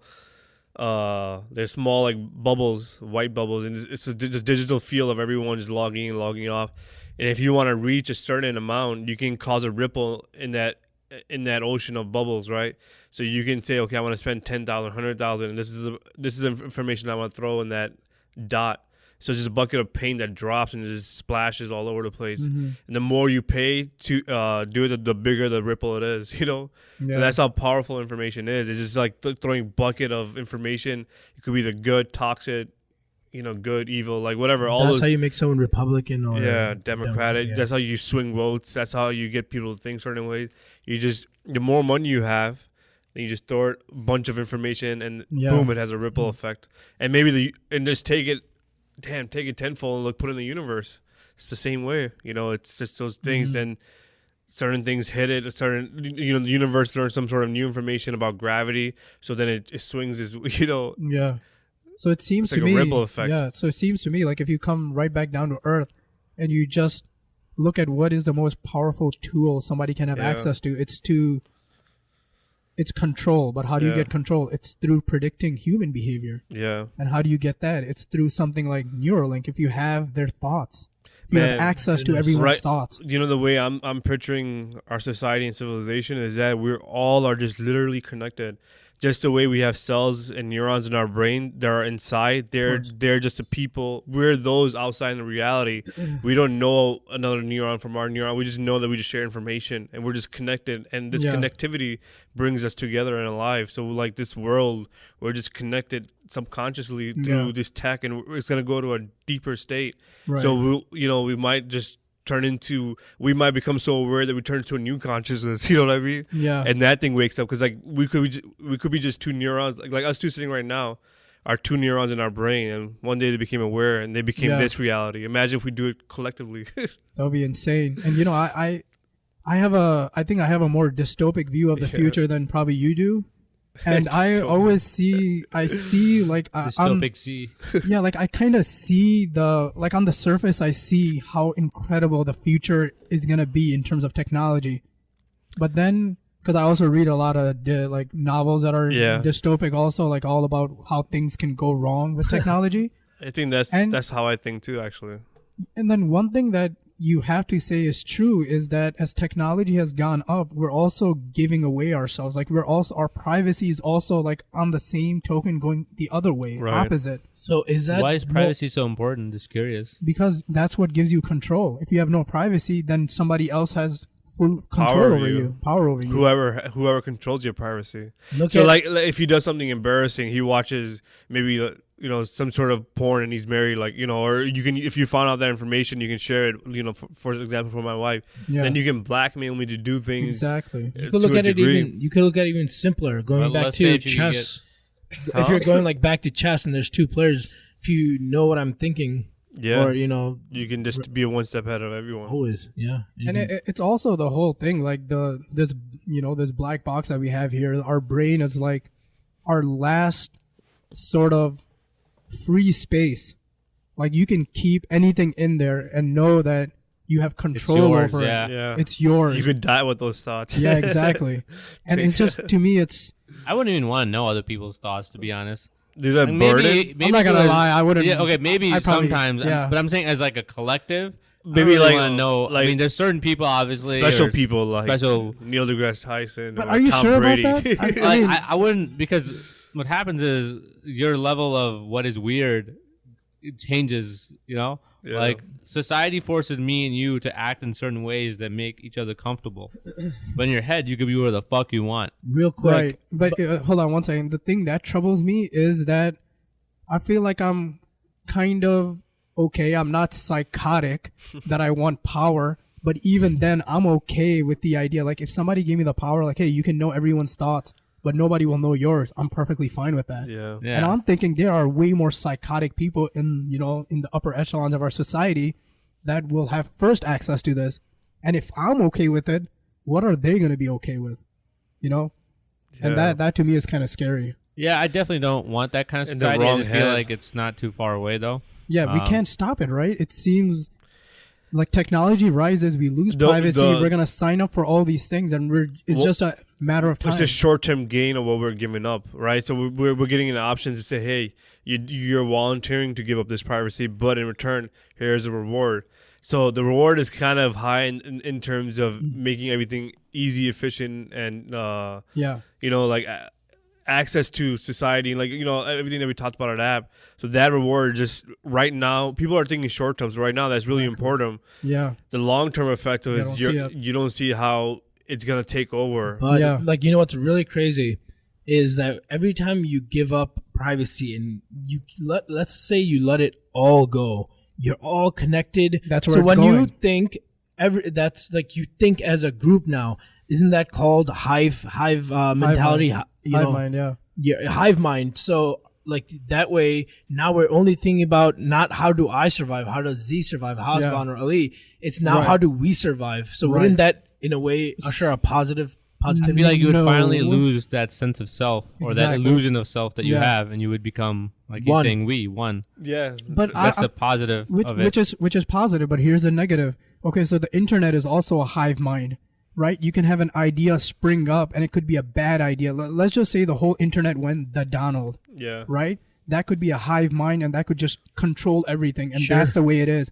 The same thing can happen with humanity. If you don't have individuals with different ideas and if you have a hive mind, who's in control of that hive mind? But you can look at Reddit, for example. Sometimes, maybe the best idea, what everyone agrees is the best idea, gets upvoted all the way to the top and becomes the best choice to make. Which is okay if you, but I guess in a way it's wrong to call it a hive mind because you still have individuals that have their viewpoints. So them as almost like a democracy are able to put a point of view forward. But in a hive mind, It'll be controlled. you might have somebody that's in control, so it's not democratic. Hive mind would be one entity. Yes. It's all together. But you can look back at what you were just saying. What were you just saying? But that's what I'm saying. So say we all become one hive mind. We're all connected. So all that information goes up, right? Mm-hmm. But who created that hive mind? Who's above Someone that information? had to, in order you're saying is there a someone hierarchy in the hive mind? Yeah, It there has can't to be. Right. Because someone has That's to a very create- interesting question. I think there has to be, because someone There has will to be. control it. Yeah. Mods. Same thing with Or our are we conscience. just one thing though? Our conscience. If you're one thing, then you're one out That's of what one. I'm saying. But It's just it's one not. thought. But why would it be one thing when right now, everything that's being watched, for instance, being done by the Yeah. NSA? Sorry, this is what I You're wanted not to a say. part of this. You didn't sign up for All it. right, here I'll put it this Hold way. on. There's many different parts of myself, right? So myself with you guys, myself at work. I feel like it's all one though. There's no hierarchy of what. Well, I guess there's a hierarchy of my real self, but they're not in competition really. The hierarchy would be your consciousness. So it 'cause would be the you- same thing. No, you become the controller, right? So this consciousness became aware and now controls his body. So we might have things like cells and, like, heart that might feel they're in it, but this consciousness that's took over, and now we control everything. This And is you what- become this I, and that's what that hive mind would be. This is why. Yeah, it's this one is- exactly. So that Yeah. same concept, how your cells do it. There's no Yeah. hierarchy. I mean, I guess there's a. There, must it'll be se- your consciousness. Yeah, it's just one though. We don't rank each individual cell to which is Yes. the highest. What I was saying Let at him first, go. sorry, is that privacy. That the more you remove privacy, I was just playing devil's advocate, and bringing up the concept of hive mind, is that whatever is the best idea, but once you remove privacy, you're saying there's still individual thoughts and whatnot. But if I knew exactly what you thought, wouldn't I the stronger groups try to pressure you into thinking the way they think and eat you up? And eventually there'd be hive mind. Everyone would be thinking one way and one ideas. Yes, but I think the one distinction is that with a human hive mind, the way technology is moving, it's corporate.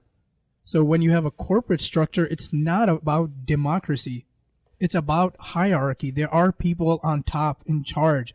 Reddit is not that way. There's nothing there that's on top and controlling the information you get. You just choose what you like, and then people get to upvote things because it's not a corporation.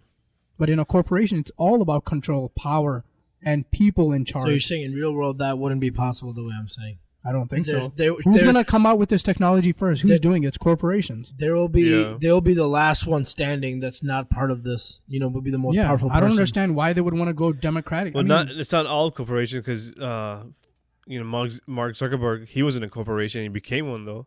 he is, so yeah. so like And what it is could- he doing now? Yeah, he's controlling the dials. Yeah, I mean, we hacked something called democracy, so it's Yeah. not democracy here in Yeah. the U.S. Yeah, So why do we think that a corporation, which is have good not intentions. a democracy, Yeah. why would they ever go that route? Yeah, it's bizarre.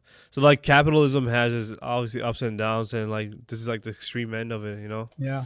It gets to a point where people in power just swing things so much to their side that we don't even have enough power to fight back, even when we're the majority. Yeah. We can easily just stop one day, wake up and say, okay, this currency is done. We're done with this. Yeah.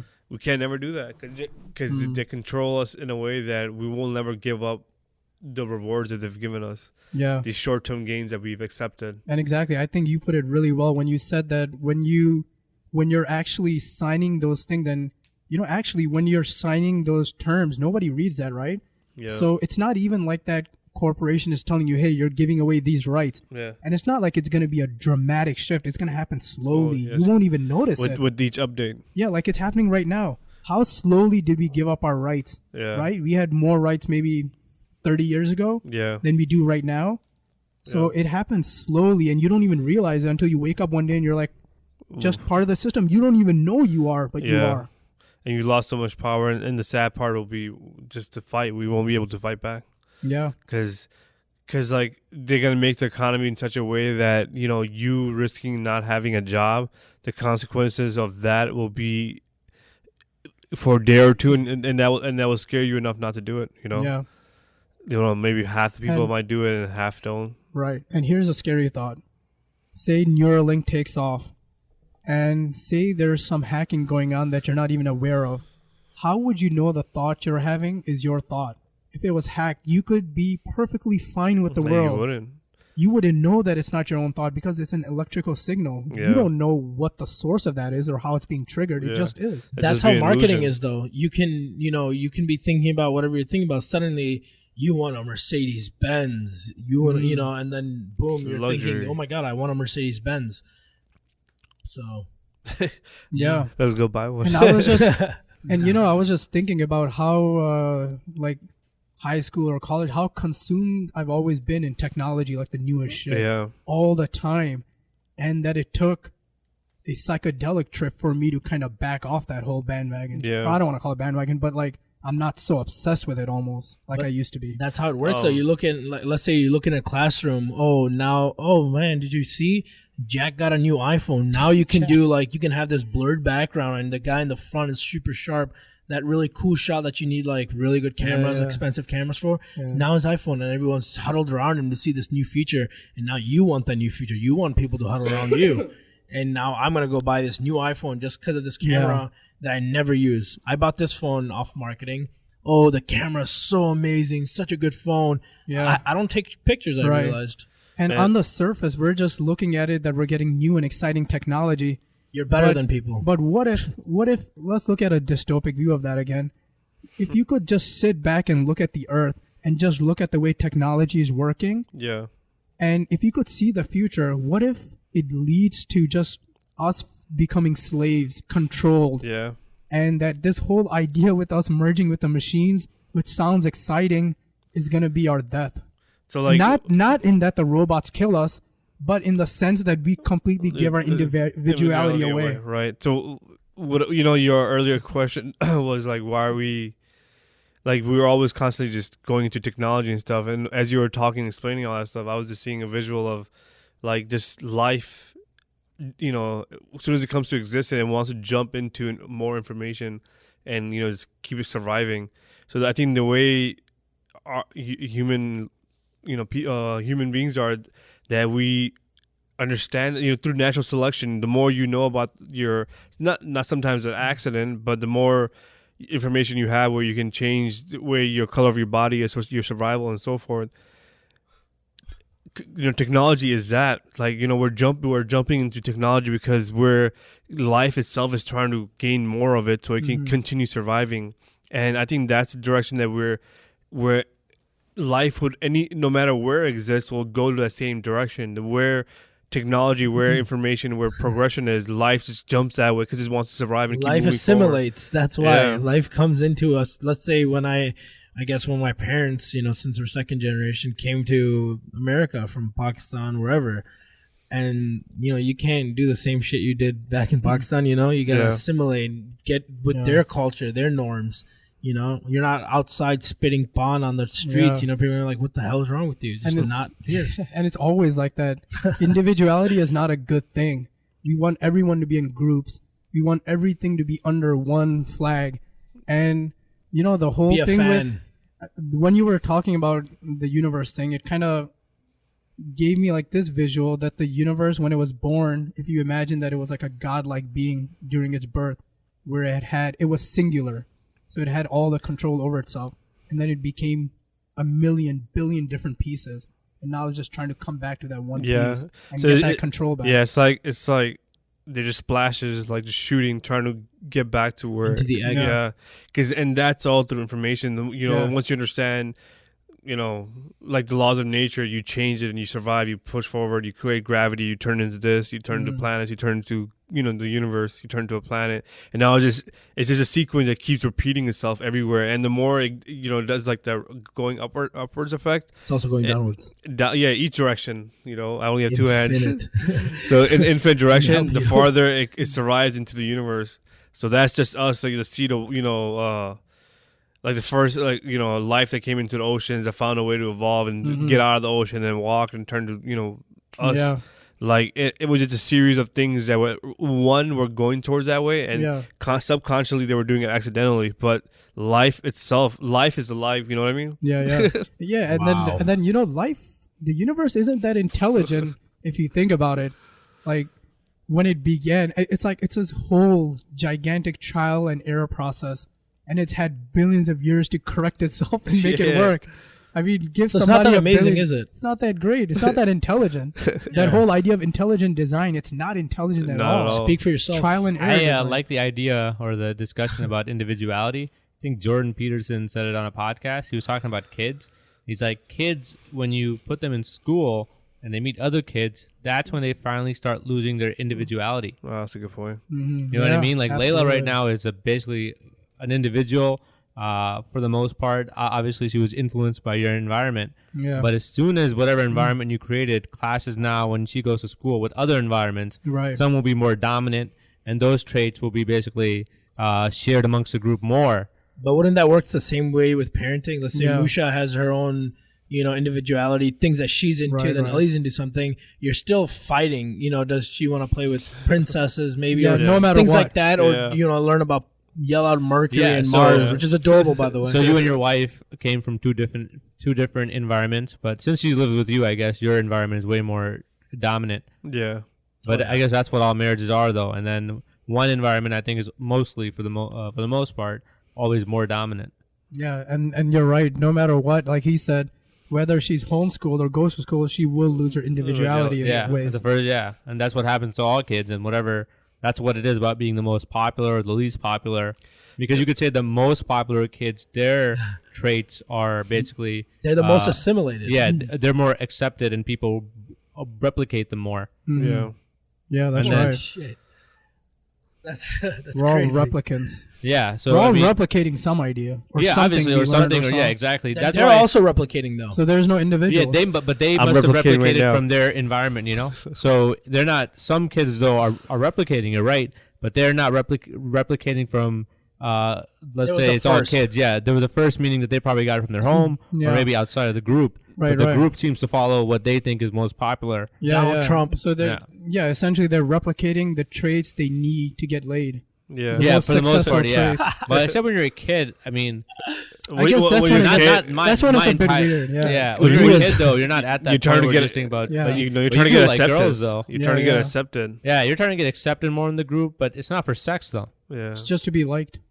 So we do, and being liked is pretty cool. You just want them to. Please give us a like, Facebook. Yeah, think about it. Facebook has a button called a like. Yeah. Subscribe. Hit the like button if you want more. If you want more of the content. Of my individuality. If you want more of my individuality. Facebook calls it a like. Reddit calls it the more likes we get, the more individuality we lose. The more you need to grab to keep the content fresh. Like you say, bro, hey man. They all had their cool times, You heard someone say dude, and people like smiled and responded positively to it. So then everyone started saying dude or man or bro and bro. Yeah, bro. I don't know what bro is. Sometimes that comes from pop culture though. Yeah, Kanye. Through music. Like Ham. I remember when Jay-Z and Kanye made the song Ham. Hard as a motherfucker, and everyone, went people ham. still say, he went ham on that burger. Everyone ham on that ham. That was great. And Drake, another one. I love that. Another one. DJ Khaled major key alert. He's so representative of the Donald Trump era, dude. No one knows what he does. No one knows. He's just up there. Did you guys hear he was at a concert where others are at concerts? What was that thing called? It's like others. There's like a lot of sets. Like there's a lot of other people playing music. It's like one of those festival. Yeah, there we go. It's a festival. So it was DJ Khaled's turn. Oh, and he didn't show up until like half an hour later when it was someone else's set turn. He just hijacked the thing and started doing his music. So to quickly accommodate him, but of course because he's DJ Khaled, that so they started cutting his songs short. So he's like, man, they don't want this. They don't want me to take over. And then he had like him put music back on. He would just like rumble on the stage, just like. Yeah, I think one of you guys shared that. It was pretty funny. But I heard he was just repeating, just like. I mean, he doesn't even make good music. He's a DJ. He also said it was he's not a music creator. He's more of like. I thought he was. He does create some music and he has albums, but it's not like DJ Khaled is not known for any specific talent, like his vocals or his rap skills. But I thought he produces music. I think he does. I think he produces music. He's a producer, Okay. yeah. So he creates beats and stuff like that, and that's why. But he could just be like a company. It could be like people making the beats, and he's like, Yeah, I thought he kind of curates. I'll the put talent. my name I guess on- that's what I was trying to say. I'll put my name on that. But I get what you're saying too. He might make if he's a DJ. No, he was making beats. He's like Dr. Dre. Like he would make like a really shitty. Okay, yeah, right. That makes more sense. Dr. Dre is So dope. Dr. Dre is dope. Dr. He's Dre a makes musician, beats, right? too. Yeah. So, yeah. so I like, mean, he raps too. yeah. Yeah. Well, he started as a rapper. He's from Yeah. NWA. Oh. Yeah. And then he produced. So that's what DJ Khaled is, if I'm not wrong. He's a producer. That's why he's in like, with every rap video, because he's creating the music and then he's having those. He's also with Justin Bieber and stuff too. Like he's basically he's with Drake. He's done a lot of. I mean, his personality is just so funny. Yeah. And then I used to follow him on Snapchat until I realized this is too much for me. It's too much. I was like, this is like even a media junkie like me can't do this. I saw him once. Like I saw one of his interviews on YouTube, and I was like, "This is too much for me." He was. There's a really funny one where he's like on a jet ski and he's like snapping and he gets lost. Yeah. So anyways, I forgot what I was gonna say now. Yeah, he basically he just promotes shit all day, and people just want to watch him promote shit. He is funny. I get that. And then he went on like a diet once, and he started eating like it was like he was eating like fruit and shit all the time. That's funny. Another one. And like he would do cardio, and he didn't lose any weight. Yeah. You know what his original name was? Arab Attack. Did you know? Arab Attack, really? Yeah, Arab that's Attack. terrible, Yeah. man. He changed it after 9/11. Yeah, you bet. Yeah. Kind of had to. Yeah. Arab Attack. Talking about Arab Attack, man. I mean, 9/11. After all these years, and we still, God damn, I just don't understand that everyone in there was Saudi. They were basically Wahhabis, Yeah. which a lot of people say it's what's wrong with Islam. It's Wahhabism, Wahhabism, right? which is actually. Do you know what it is actually? Like, what is Wahhabism?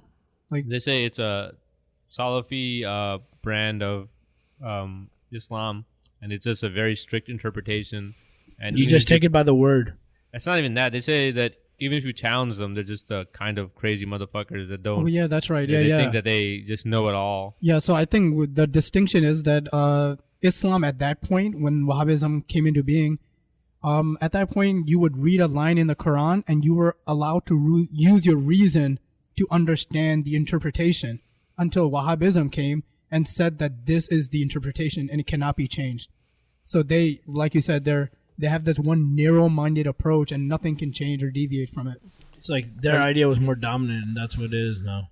Because Yeah. that's a rule within itself, right? You can't change anything. There was, I think his name was Weinstein. I don't know. It was a really smart physicist that Sam Harris had on. He was, obviously everybody knows Sam Harris's stance on Islam.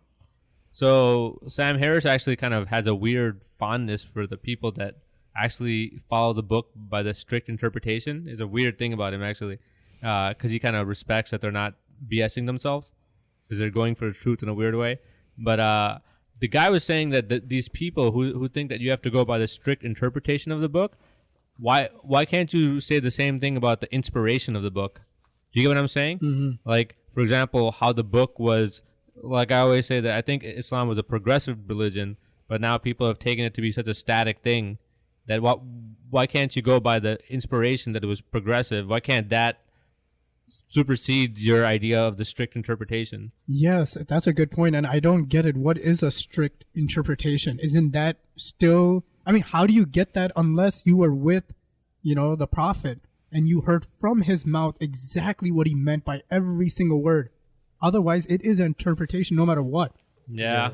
It's just that you want it to be by your strict interpretation. And the weird thing is, when we went to London, we went to the British library where they had like books and like scriptures and whatnot from all over the world, and they had the earlier versions of like the Bible, Quran, other religion books. And the one that we're looking at, I think British Library has one of the oldest Quran. I think it's 100 years after Muhammad had died. And the earliest one that we found a few years ago was 30 years after he died. So what people don't realize is it's not that it was not. These are not exact word to word from Muhammad. You know, this Quran was written 30 years after his death. So imagine the sources and whatnot might have changed to time, because when you retell a story, it changes every time. So if you're like trying to spread his word in 30 years, it could have been his message, and interpretation is kind of lost. The best example, it cannot be 100% accurate. The best example is the telephone game. I tell you something and it just shifts and shifts, Yeah, not do that 30 years. But that one is a weak argument, and the reason why the people that debate that say that it's during that time everyone memorized the Quran word for word. Yeah. Like they do today. But even so, there's people that believe that the Quran literally as a book came down from the sky. They literally actually believe that. Yeah, but where is that book? Somewhere. Apparently, but that's what they believe. No, wait. No, but that's not how it goes, though. It's basically, no, of course not. Yeah, okay. Just to clear that up. That's not how it goes. Of course, even in the history of Islam, we know that the words came to Muhammad. Okay, yeah. He had visions, and then he. Yeah, those people don't even understand their own religion. Yeah, I don't like to talk about religion too extensively. But I just always keep thinking, what people who are religious, what are they thinking? Because no matter what, they play a big role in our lives. Yeah. And aren't they a little bit more closed-minded in some ways, not to be disrespectful, but there was a certain someone at a certain gathering just recently that we're all at, and that certain someone was just, like, wasn't even willing to hear anyone out. It's like, well, Islam comes first. Period. Because they already have the truth. But there's people in science that are the same way too. Yeah. There's people that will only look at the scientific view and not even think that there's a spiritual side to anything. So it's on both sides. I think. No, I think it's more of if there's enough scientific data or wrong scientific data, like and they won't reason. You know what I mean? Because there's with religion, it's one way, no matter what. If there's a better idea, then we will shift over. Well, no, but not everyone is like that. No, what I mean is, I think there are spiritual things in the world. There's things when you meditate, when you take psychedelics, there is something going on that science can't explain right now. I'm not saying it's God. I'm just saying there is another layer to this reality. And some people don't even want to think about that side, like it doesn't even exist, that science will explain everything. Right. Maybe there are some things that are emotional. Maybe we'll explain it someday. But at the moment when we can't, you still have to be, just like with religious people, you want to say that they should be open-minded to other ideas.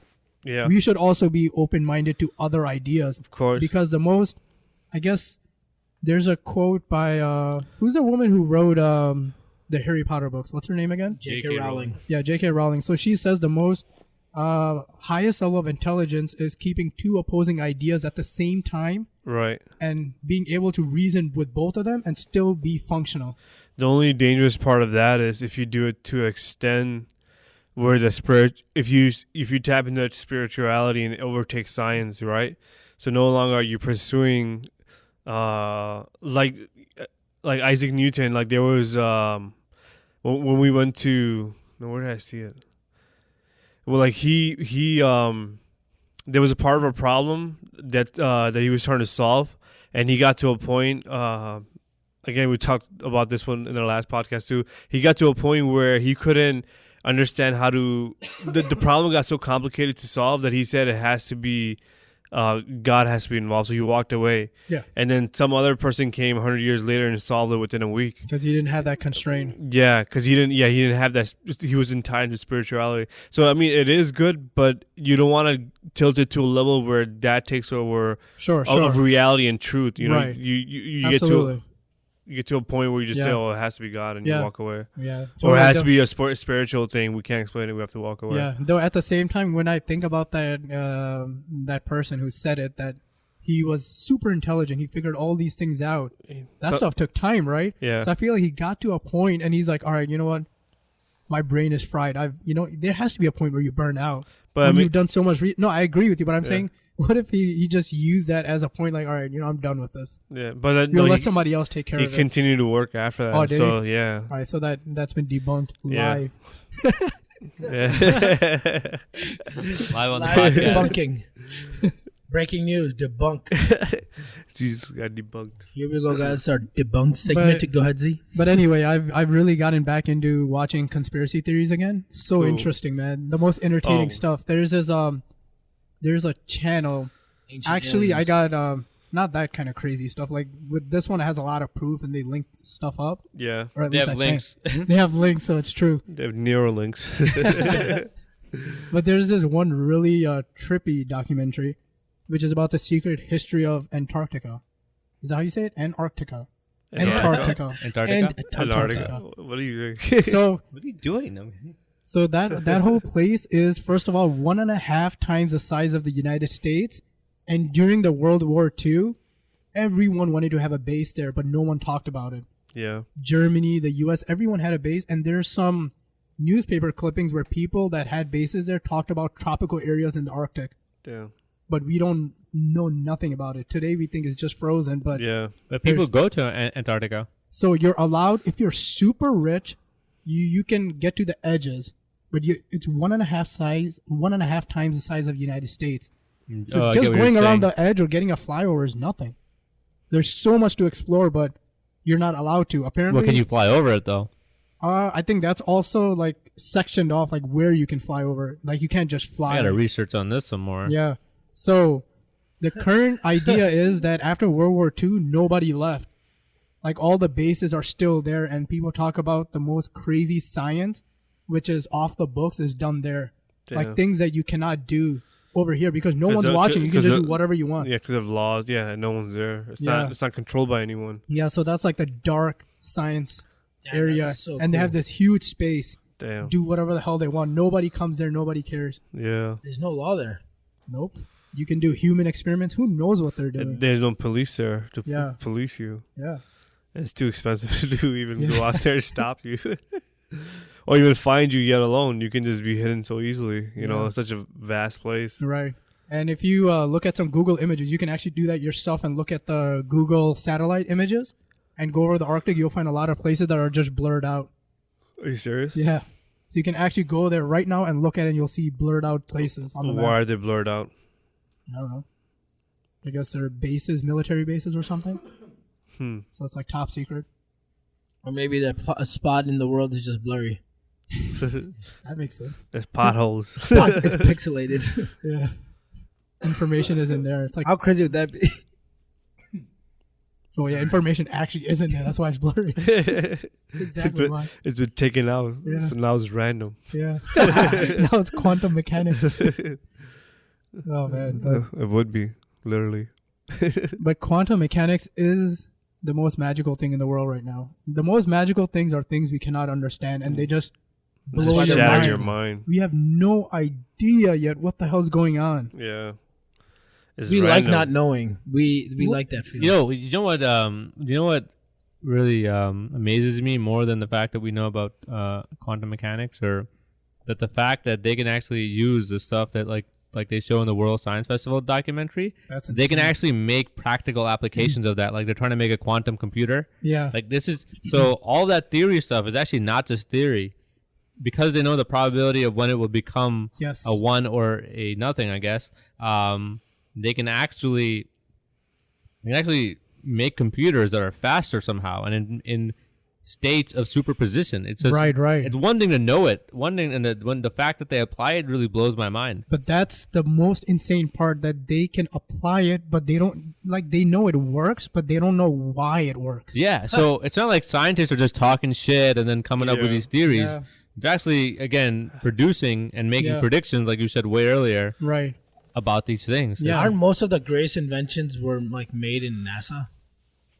I'm sure a lot of them. I don't know about all of them, but I think Europe had a big part to do, or Europe had a Yeah. really big hand in science, especially before Yeah. the U.S. became what the U.S. is now. The Renaissance. What do you guys think is if you had to pick one human invention as the biggest invention of all time, what would you guys go with? Internet.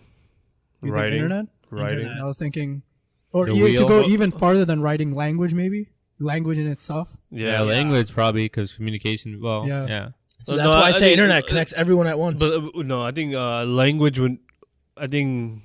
I guess it would have to be language in order to get Yeah, writing. exactly. I know what you're about to say. Without, I mean, you can have language, but it's harder to pass forward. like But language- writing, you can just kind Yeah. of. The thing is, like, kind of including language in that talk, I feel like you should disqualify language because other animals have it too. They communicate. So biggest writing. invention of life then. So yeah, because if you should go that way, then life would be the best invention. Yeah. you know, Life is the number one, if you go that way, I think the universe will be the best. What is because it gave birth to life. no, Yeah. but what did humans make? I guess you could say the printing press is pretty big. Wait, why? Okay, so you're only human. Oh, that's Yeah, interesting. human- I never thought of it that way. So Human wheel, made printing press. writing. Then I'll say writing. Internet all I'll day. go with writing then. You can write on it, picture on it. If you want to differentiate between Writing. animals and humans. And hey, guess what? All the things that we're mentioning have to do with communication. Yeah. Because communication is But what basically- allows us to build on things. Basically, passing on information from one person to Yep. the other and But building If on you it. don't have Yeah. information, would you communicate? No, well, right? if you wouldn't have You have nothing information, to communicate. well, first of all, if you Yeah, don't, what have, would you communicate? yeah, or you couldn't communicate Burp. because you wouldn't consciously build those communications to have communications. Because I even don't know when if you're that makes doing nothing sense. right now, let's say Yeah. you're not talking, you're giving me information. right, I am just Yeah, through the- facial expression, The light gestures. bouncing off you. Yeah, that, you know. and dolphins communicate sonar. That well, I guess you could call it a language, but I'm think, saying but I think language and writing is what allows us to be intelligent. Without it, I think we're pretty stupid. Because think about it, how are Yeah. I think I'm pretty stupid either Yeah. ways. I think humans are really Yeah, you stupid are. by themselves, but as a group, we become somewhat intelligent. Yeah, but the bigger the group, the better. Then, right? That's Not why I say always. internet, because then we're all connected. There's always Not a always. maximum amount of people. because you if it gets want. too big and a lot of the stupider are vocal, then Yeah. it's not good. Right, then we right. can do an experiment, right? Not if they're in control. Depending on how many people there are. Like right now, we're only talking with us 5 people here. There's someone else here who's not talking. Yeah, but we're all. He doesn't have any information. He has nothing to say. Can you hear us? Okay, cool. You know, Especially when you scream. what if what if somehow in the future somebody decided that, you know, what's good for humanity is intelligence. You know what? I'm gonna say intelligence is good.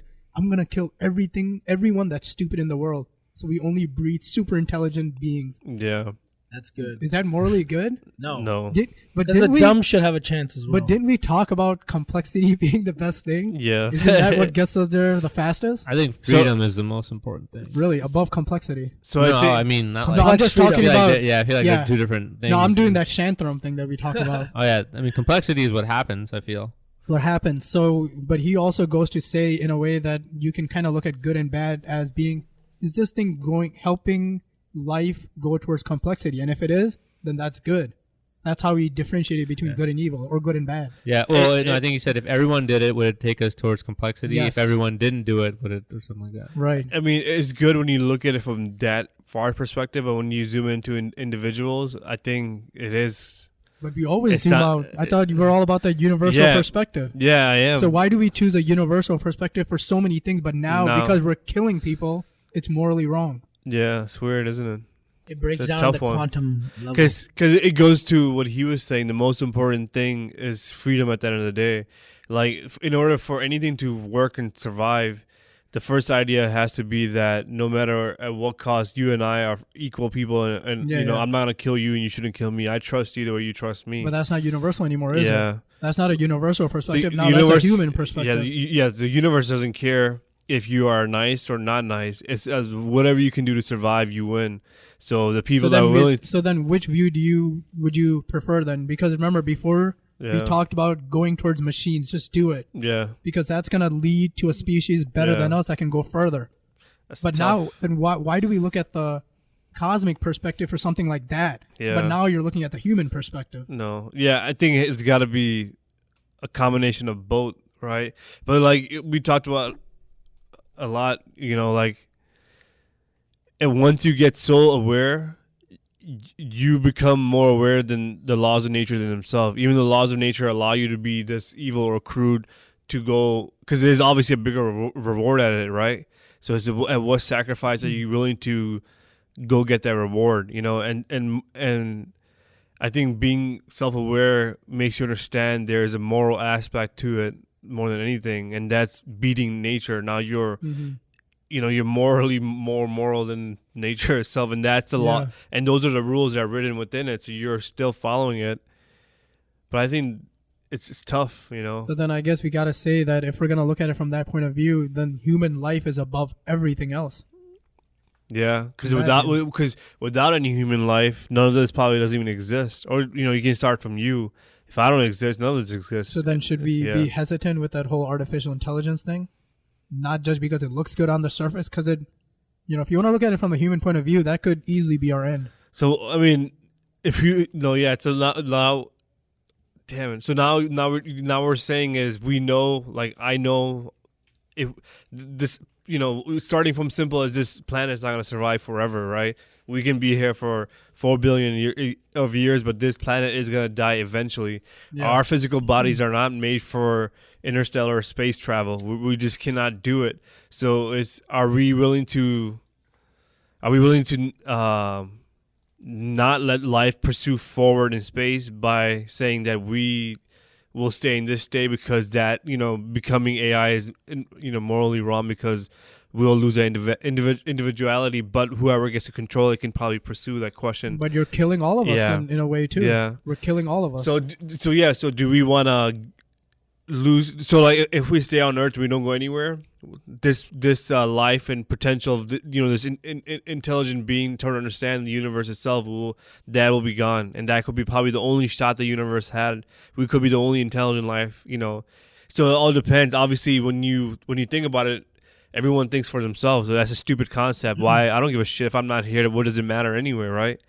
Or if you believe we're all connected, does it mean that we should keep pushing this shit forward to an extreme where survival is the only fittest? It doesn't matter at what cost we go there. It's crazy, weird. Man. So it's kind of like being hungry. Like, if you starve yourself, how far will you go to get the last sip of water? Or if you really wanted to live, as far as I could. Yeah. So, I mean, you might risk one day and go into a store and start, rob it because you're hungry. So life and awareness is probably that, it gets to a point where it starts crawling and it just wants to go no matter how evil the direction might be. Because, overall we might, the climate change, everything's coming to an end. It might need one extreme person to swing the thing away and take control and keep our thing. What's that movie, the British movie that's completely about this? The Secret, the Spy? I know what you're talking about.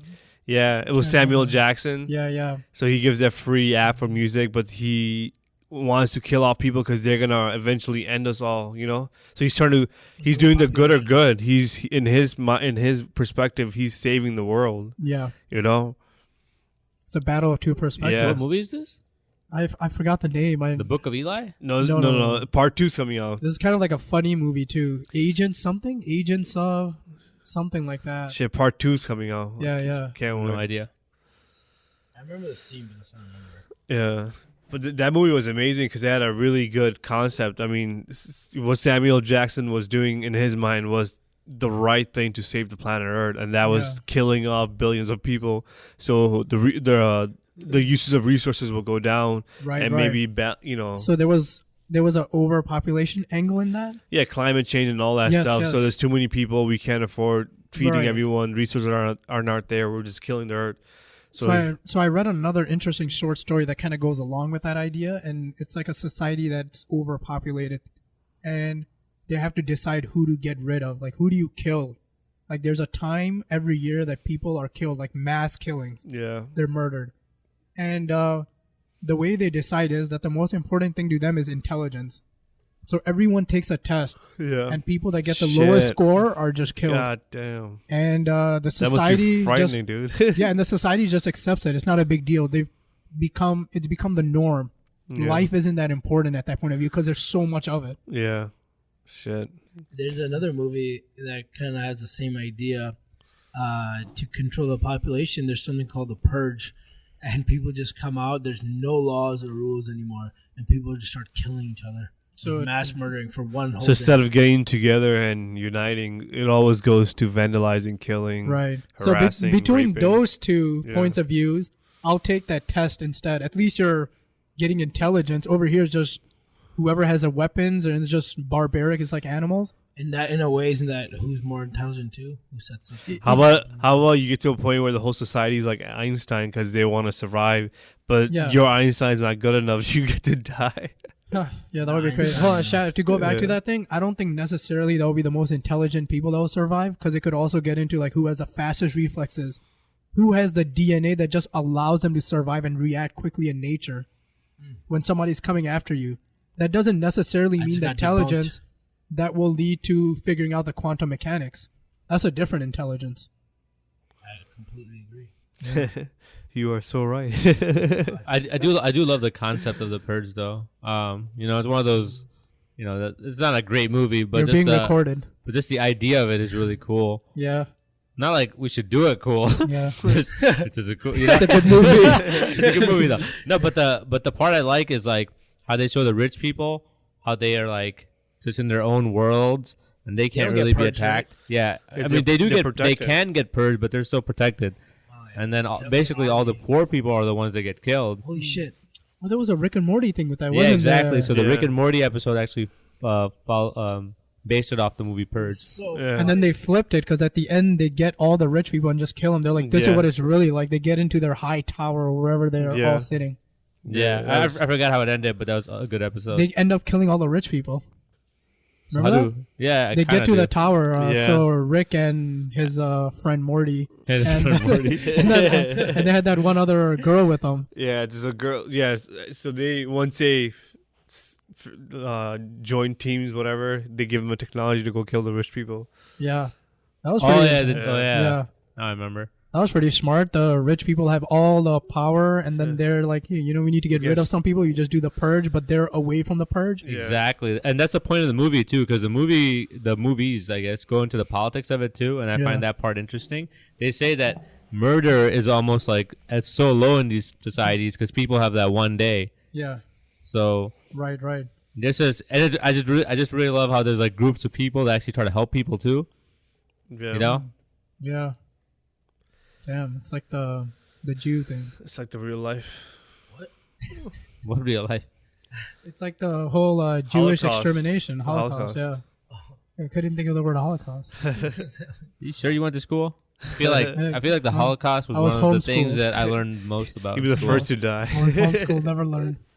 I'm still an individual. Do you guys just because of that viewpoint? Do you guys know who Elie Wiesel is? Yeah, I read that in school. What is the book called? The Night. It's called Night, I guess. Actually, Elie Wiesel book.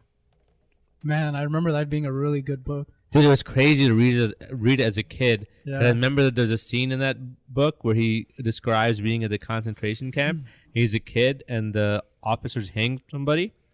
And it's called Night, by the way. So yeah, it's about his time at the concentration camps, and he's like a kid and just watching somebody strangled to death. Wow. It was, and then I think it was like an early grade. It was way before 8th grade. So you're just like reading it. You're like, holy shit, this was real life. And I also remember To Kill a Mockingbird. I'm sure you guys have read that too, right? I actually have not, but I also have not. Oh, really? I think I have. No, I have. Sorry, but I don't. But I've heard a lot about it. Yeah, and I think that was based in Chicago. Oh, really? I think so. I think he's reading it right now. The guy who's not on the mic. Yeah, it's a great book. I don't even know what it's about though, but I remember that it's a great book. What's it called? Before we wrap things up, I just wanted to talk about one more thing. We said we're going to talk about on the podcast about how I view music. Oh shit! Yeah. It's a very controversial topic. It's a very controversial. It's personal. It's not. I guess that's my opinion at the end of the day. But I guess and I obviously we all like music and everyone likes things to their own degree. I feel like you're just setting out the excuses just in case you're wrong. Yeah. But anyway, it's my opinion, man. My opinion is that like for me, like music is a lot more. Are you gonna record me say this? I want to show him. I don't know. I feel like, if you, it's weird how music stopped while I was talking about it. No, how I view music is that it's probably, not probably, but like there's certain times when I hear music and I get the same feeling that I get on other things, right? So like the things that we tend to like, the odd moments that you get in life, what sparks that, right? It's just information that you're putting inside your brain. Yet it could be a book that you read. It could be a mountain that you saw. It could be a poem that you read. It's all information that's going to your part of the consciousness where the awe factor comes in. So it doesn't matter which information you feed it as long as you can tap into that honest, right? So how do you do it? One can probably travel and see different cities. That sends information to that part of their brain that makes you go, I feel good. I feel like you're in the zone. So I feel like you can train your brain how to get there, right? And for me, it's closing my eyes and listening to music, and it takes me to places. And I talked about it before. Like I like music without lyrics, because then I can go into that deep level where I feel and I'm complete bliss, right? Sometimes I get this, sometimes I don't. And when I do, that feeling that I get surpasses traveling. We just recently we're talked about we went to vacation. We also went to Switzerland. And that view that I got to experience, that the mountains, like, it was insane, incredible experience. But it's still, I want to say something, but I want to let him go. But it's the feeling that I get when I listen to music, where sometimes I get goosebumps, I get like a cold chill, and I just feel so fucking happy when that level of happiness I get more than I got, seeing that. That's just me. But we're just talking about personal happiness. We're talking about the awe factor. Yeah. Let's say you're talking about just the awe factor, and I guess we can define awe in some way where we can all agree what it is. It's just when you're actually traveling and where you see something new. Yeah. It's just a stimulus that you get from all senses, not just one. Yeah, of course. Sight.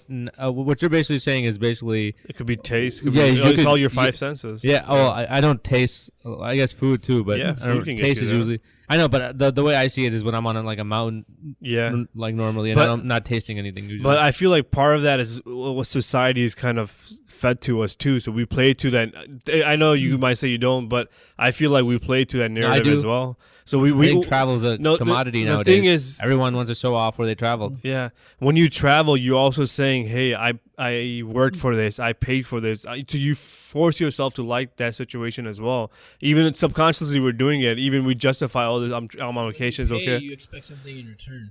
Right, but sometimes you create false expectations that you live up. You force yourself to live up to them. So there's some sort of bias that also plays when it comes to traveling. I actually read something really interesting on Reddit. I was reading about this exact topic today. Some guy posted, and he was like, I think a lot of minimalist people have made travel a commodity.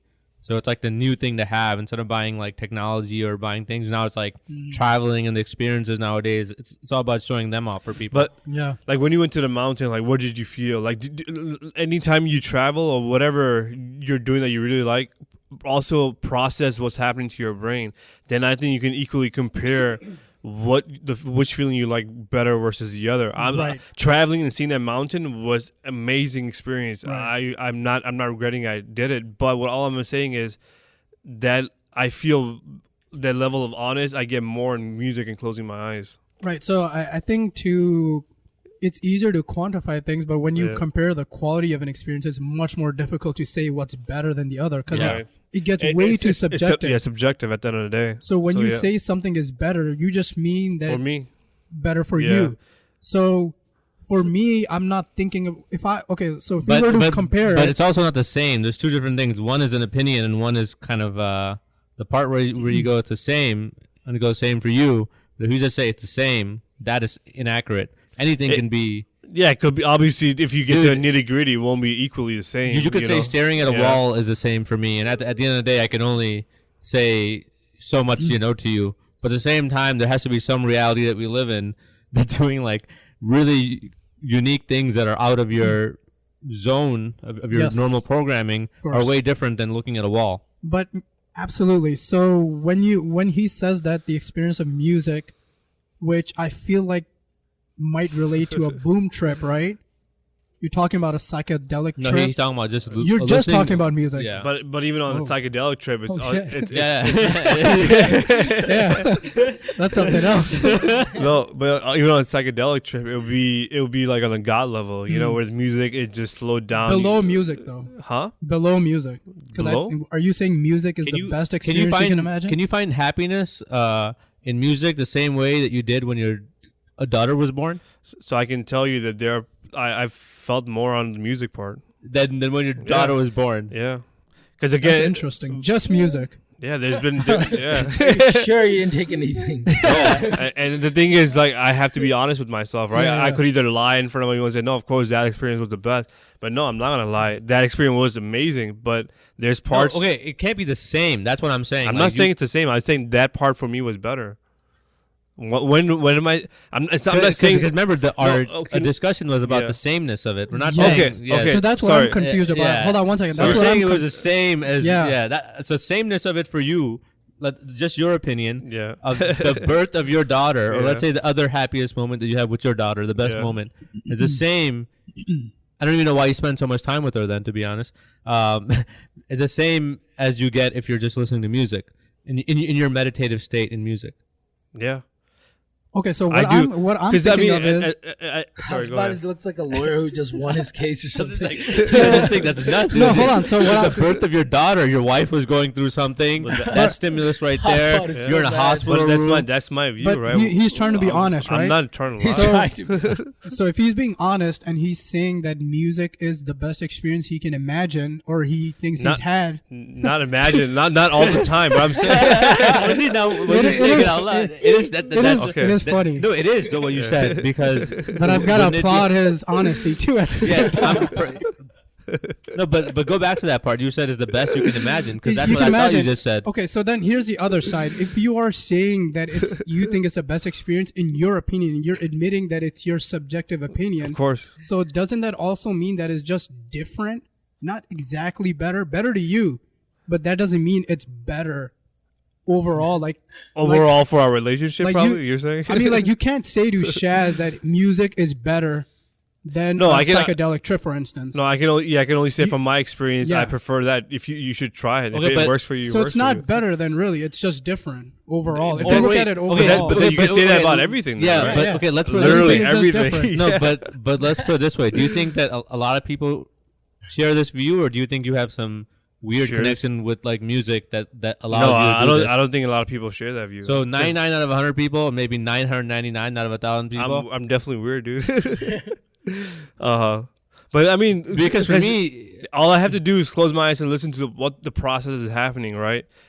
But you can only think it. It's so much. Look, it's proven that the human brain uses different stimuluses to. Of course. So you can't.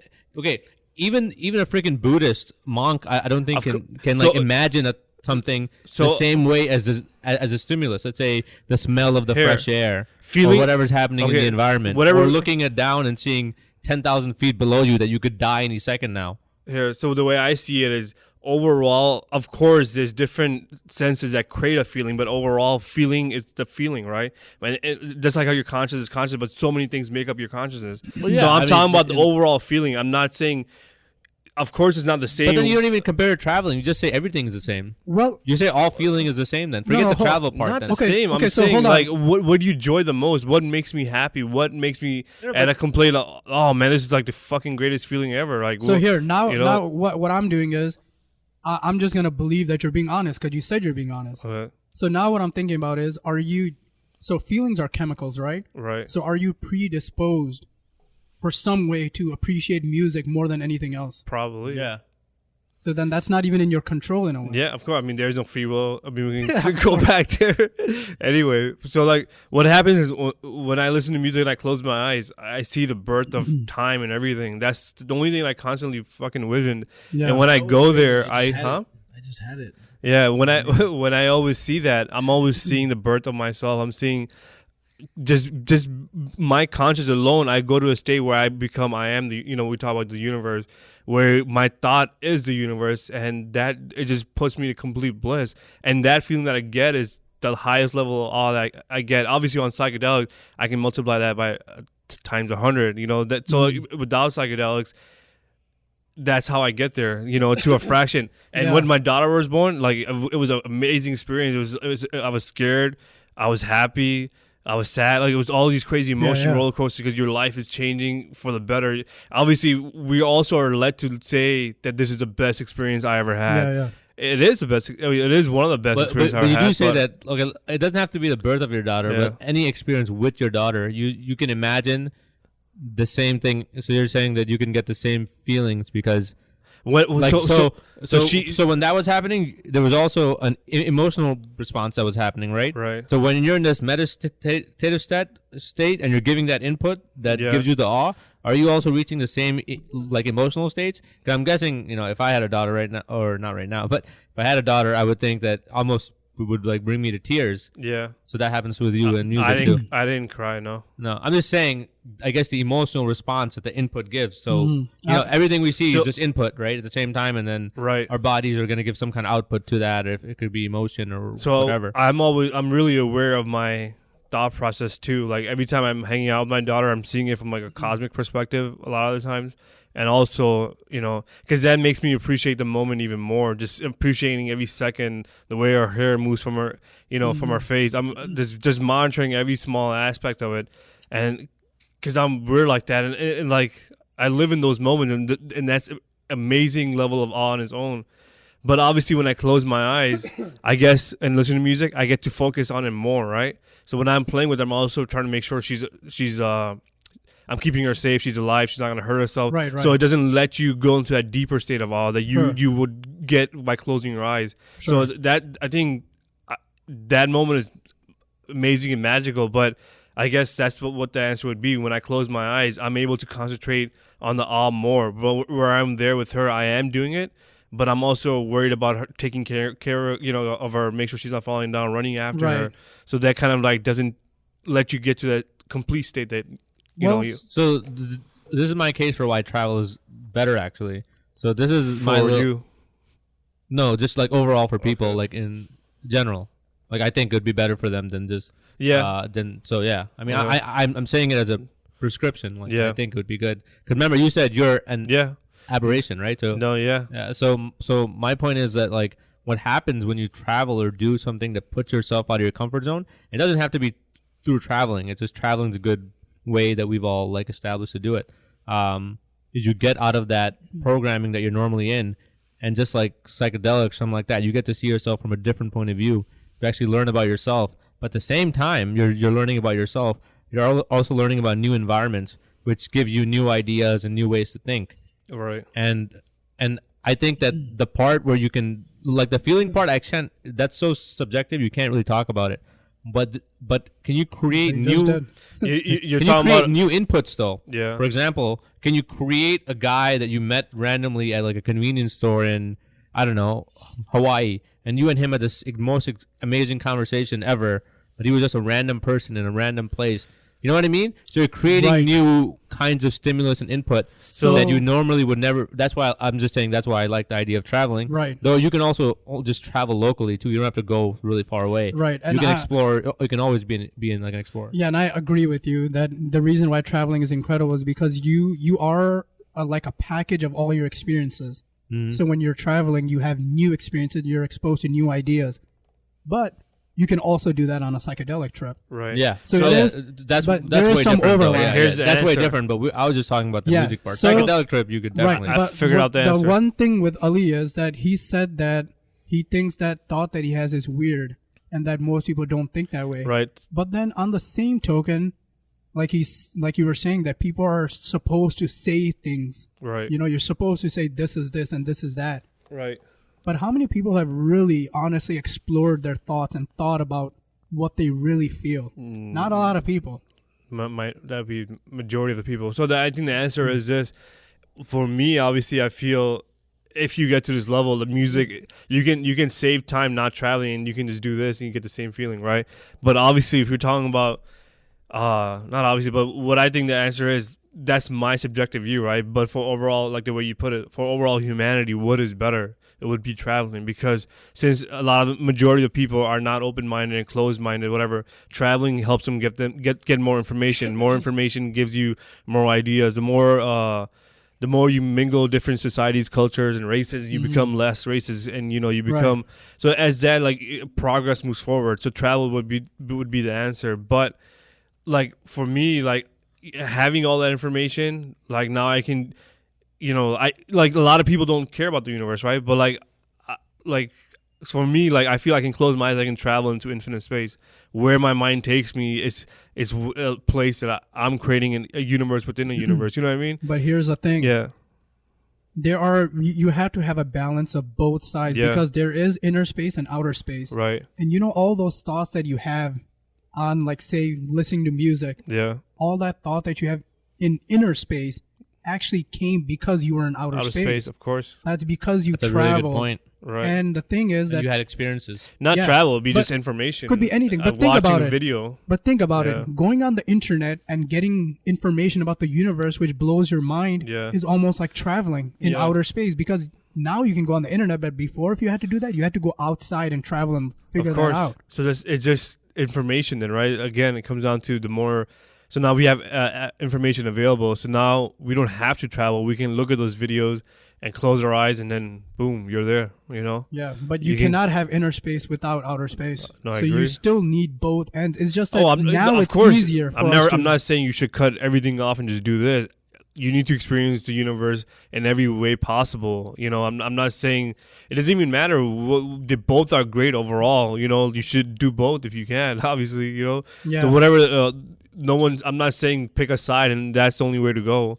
I'm just saying everything is tools, right? And we use everything for convenience or whatever. So like, since time is limited, and that's where it becomes like, you know, a scale. Like time is limited, so you can only travel so much. So you got to travel as much as you can. Mm-hmm. And as you're traveling in the airplane, listening to music, you're also traveling, right?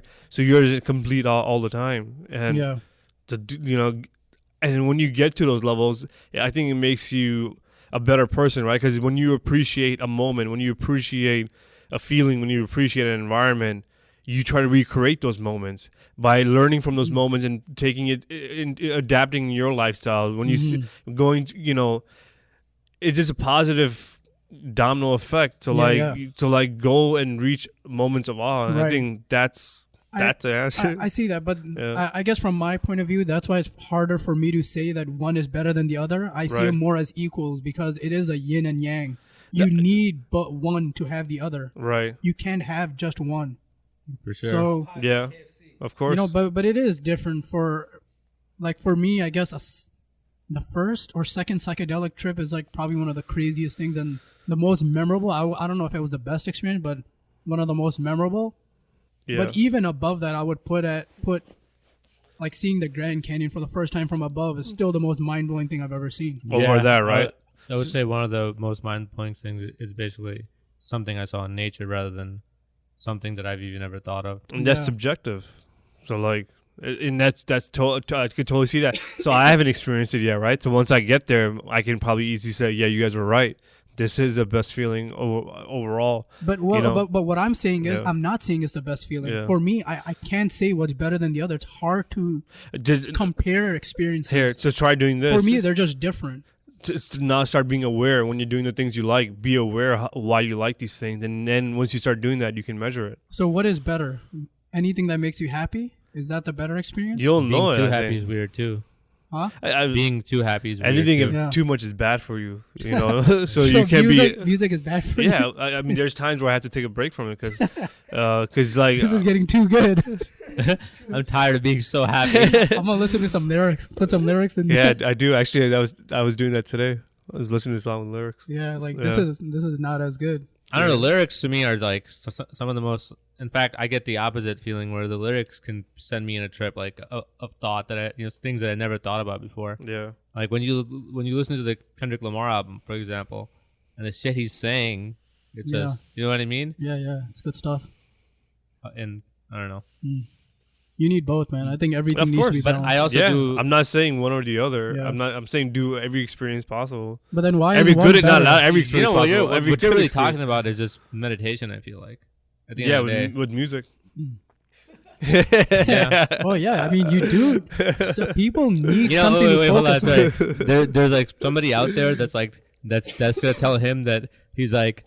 You can also get that same experience without music. So there's somebody out there is gonna be like, I don't even need music. Yeah, I just lay in my bed and close my eyes. Of course, they can probably recreate music. That's for pussies. Pussy. You need music to meditate. They can recreate the music in their head, just like like what we're listening to. I do want us. I feel like Ali would be the perfect person to get really into all these Kundalini techniques and meditation. Yeah, you're really into meditation, basically. Yeah. Now try it without music and focus on your breath. Yeah, well, apparently you can start tripping when you get to like really deep levels of it. Yeah, try it. Go on like right now. I'll time you. This idea of awe is pretty interesting. Like I never really try to seek awe. I just like to have like Like let's say I'm gonna go hang out with my friends. I'm not like, oh man, I wish I really make it to awe today. I just want to be have fun. You just want to be laugh. You just want to be awesome, like some awe. I'm not like, oh man, I really hope I go to the club tonight and get to awe. It is strange though, that whole feeling of wanting awe kind of diminishes. Yeah, I never wanted. I feel like, if that makes sense. I always want awe. I'm not. I mean, like maybe if I go on a mountain, I'm like, man, I wish. It's not. I don't even. No, I'm just. To be honest, it's not even a feeling. I think about that. I know I've had awe before when I've seen the stars. So I think a moment. So awe would be being in the moment. That would be the awe, because when you're in the moment, you're appreciating it, right? That's a state of awe. Because I think it's the other way around. Once you get into awe, you get into that state of moment. And I see it a little bit different. Even than that, I think awe for me is like, for me, awe comes from not being prepared for the moment or not having expectations. Right. Like, I mean, the first psychedelic trip, there was no way for me to know what it would be like. But even when you don't expect it, that moment is awe on its own, because everything is awe. You just got to be aware of it, But aware. But it is, for me, expectation ruins everything. Yeah. Like I didn't understand. That's the thing. You don't have to expect or don't expect it. Awe is everywhere. The fact that you're alive is an awe, right? So like you can go insanely deep, and your molecule and your heart, your breath, everything becomes an awe. It just depends on how you're looking for it, But you know what I'm talking about? Yeah. That I'm talking about awe. Like, that feeling, you're like, whoa. Like, it got to come naturally. Not even a little bit. Yeah. I'm talking about that feeling that you get. Big bang awe. But if you have an expectation of it, I feel like it diminishes it. I reached awe tonight 3 times.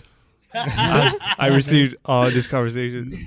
The fact that you should have like an awe counter, and you make like an Excel sheet where you put how many times you were in awe, and that on Tuesdays normally you get to 4 awes. Do you remember like very soon after our first few trips, we were constantly in awe of everything? Yeah. Like I remember Ali was in awe with everything. I remember him telling me, "Man, I saw that. I was in awe." I'm like, it was like Ali. I changed my name to Ollie. Ollie, he was in the state of awe. Always. Always. Always. I couldn't any religion. Everything's awe, bro. Awe. Just be in the moment. But anyway, since we're getting to the end of this podcast, I just want to say I was thinking of like, what would be the trippiest thing that could ever happen to you? And I was thinking about that. For me, it would be dying and waking up that it was all a dream. I think that's the trippiest thing I can imagine. I had a trippy ass vision here, and I wanted to see if I can create an animation of it. So as we were driving here, I picture like as you gonna draw. So this is what my eyes visualize for us. Yeah, I am. So this is what my eyes were closed, and I was listening to music. This is what I saw, guys. So like I felt like I was in. Obviously, Hasban was driving us here, so I was in the passenger seat. I felt like we were in this like a Lincoln type of car, convertible, like the old school, very long, and we're driving. And as you were driving, we're listening to some trippy ass music like this, and I just see, getting zoomed out, seeing the Earth, seeing the galaxy. Then it's turning into, it gets really bright, then it turns into like a DNA type of thing, like a helix, and it turns into cells, and it keeps turning into like more like human-like thing. Then it turns back into me, then zooming out again. So it's just like a paradox that goes on. So forever. That's the shit I do on when I do meditate, not that often. But that's the kind of stuff that I try to imagine when I'm meditating, because I just like to see how long I can keep my thoughts. Yeah. Tunnel out. Yeah, that's a good way to put it. So I think I think you should really try to get into meditation and let us know how. Why? All you get that is that app, Headspace. Yeah. Or you do the Sam Harris one. You're talking to me or Ali? Anybody. It's just that you're right front. It's like I just look straight. So please respond. Because I've actually been thinking about doing that. I want to do like one of those. I've done 30-minute ones, man. I'm waiting for the Sam Harris one. Sam Harris has one. Yeah. That's the one. Well, but if you can just go on YouTube right now, they have the Sam Harris meditations. There's one that's like 27 minutes or something like that. Yeah. Man, it's pretty trippy and his are really trippy because he's talking about consciousness the whole time. So his guided meditation is all about consciousness. He's like, what you feel is not consciousness. He's like, the moment is consciousness. Consciousness is all that there actually is. Damn. And the way he makes you meditate through that is sick as fuck, actually. Damn. Dude, you should do this after the podcast. Do a group meditation. It's okay. We hold hands. There's no gay. It's all consciousness. We're all collective, bro. So like and subscribe. I wanted to say 355. I just want to make a point about consciousness. So, there's some people that think that it could possibly be non-local, but that idea is ridiculed in science. Like, how can you even think about that? It's all the brain, it's all the mind. Yeah. But you know how when you pick up a telephone and you get communication, it's signals. What if our brain really, what if our brain really is just a receiver, just like our cell phone? And that consciousness, our signal that tells you what to think or what thoughts you have. What if that source is coming from somewhere else and you're just a signal? What if that's or you? Or you're just a receiver. What if that's you're just a receiver? What if that's you and you're receiving this entity, whatever, and everyone's actually you then? Because they're all receiving just the same one source. Well, you're going really deep, They're all just in different situations, making them different people. Right. Well, you could go that far, but that one source is life, though, isn't it? But that to think that, it's a bit crazy, right? You have to kind of go with the egg story. Which is an amazing story, but I'm just saying something as simple as the fact that we can barely detect light signals. So we detect less than 2% or something? Something like that. If there is a signal that we have no idea of and it's just coming and we're just receivers. It would be the Matrix. That doesn't sound that crazy to me at all. It'd be the Matrix. It's a possibility. It'd be the Matrix. We're just control AIs or whatever. Yeah. We're just in a video game or something. And we don't even know. We think, like I'm saying something, I think it's my thought, but it's being beamed to me from somewhere. I'm just a receiver. This is all a computer simulation. But why am I observing, or am I? Am I even observing this, or is that even a feeling? You wouldn't be observing because it'd be an illusion of observing that was created. And then that's where it gets... trippy when it becomes all math. That's where I draw the line, actually. Because if I start thinking that even my observation is an illusion, yes, I understand that this is not really how it looks. Yeah. I'm constricted by the human eye and the brain, the picture it gives me. But if I start thinking everything is illusion, then that's where nothing matters or nothing exists. You know what I mean? And you can't build off anything. There has to be some reality, and I have to say that this has to be ours. So I know that it's not ours. I see the other way, but there's so many distractions that we have in life, like video games and movies and TVs and us friends and conversations that we have, that it makes me forget about it. But when I do think about it, I like that thought, because no matter what, it is all predetermined. Everything is it's been happened. We were supposed to be here. We're supposed to say that because it's created. It's it has to be. So what is the realest thing you can imagine? What is real? Like if you had to pick one, everything has to be real. I mean, as long as I can feel it, it's real. Okay, so even though it's not real, it's real. You know what I mean? Exactly.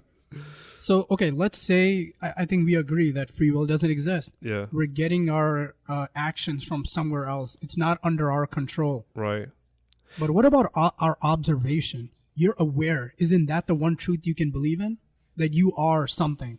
You are aware. You're something. I am this thing. You are. I am this predetermined thing. Yeah.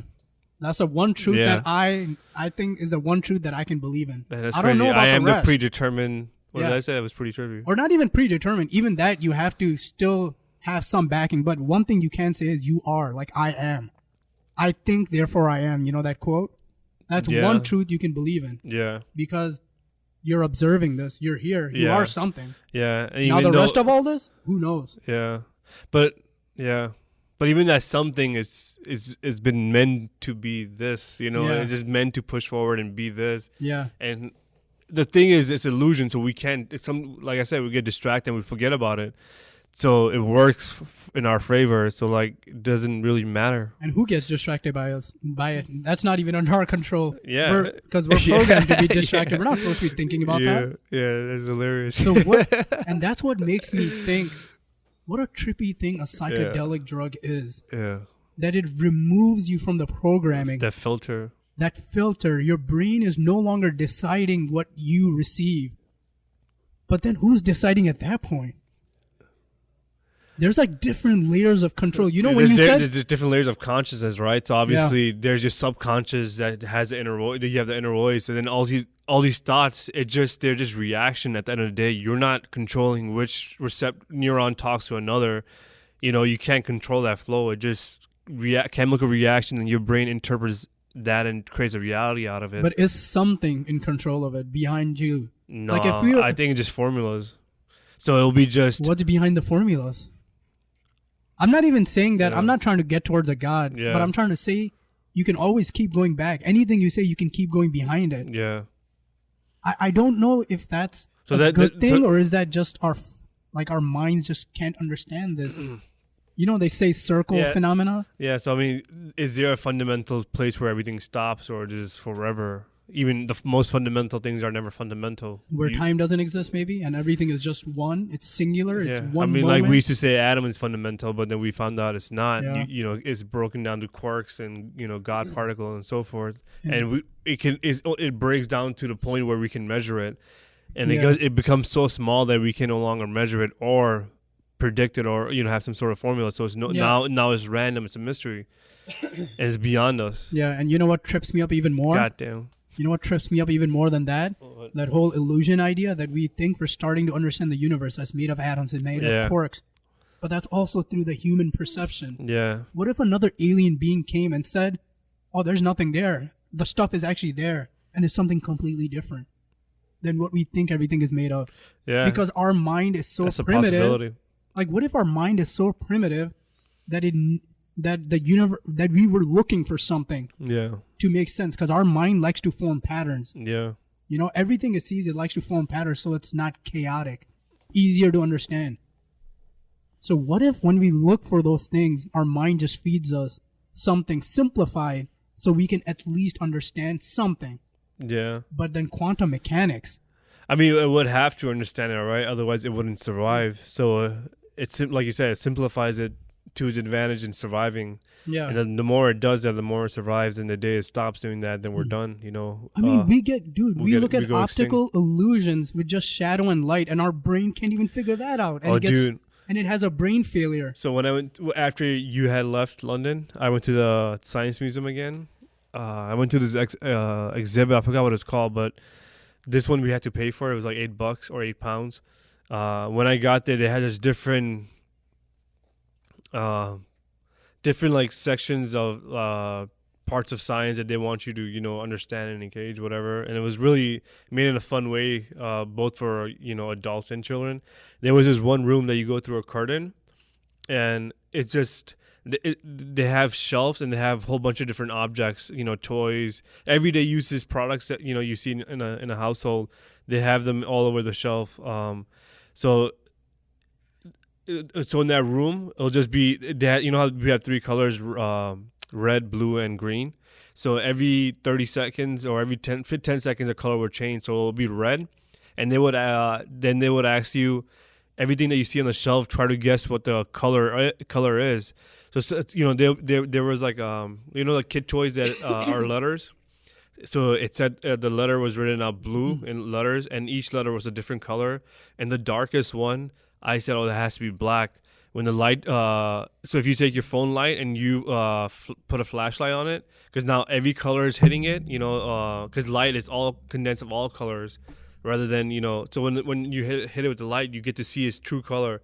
And it was something like a baby sky blue or something like that. It was a really weird color. So then the color would change green, and that same letter would change a different color. Then it would change blue, and everything would just be different. As soon as you took your phone flashlight and you pointed at it, then you would see what actual color it was. The most trippiest thing in the world. Oh yeah, dude. I see that all the time. Like, for instance, if I'm doing any sort of art piece, right? Yeah. So one color that looks brown to me, and it's like if it's on a blue background, it looks brown to me. Yeah. Then I take that same brown and put it around pink, and it looks purple to me. Yeah. Like the color it's around makes me see something else. I mean, that's awesome. I mean, color in itself is one of the craziest things. Yeah. You know how many different levels of light and color there actually are? 16, right? But I mean, no, I'm talking like millions. Okay. Like if you really break down all the layers of light and how it should look.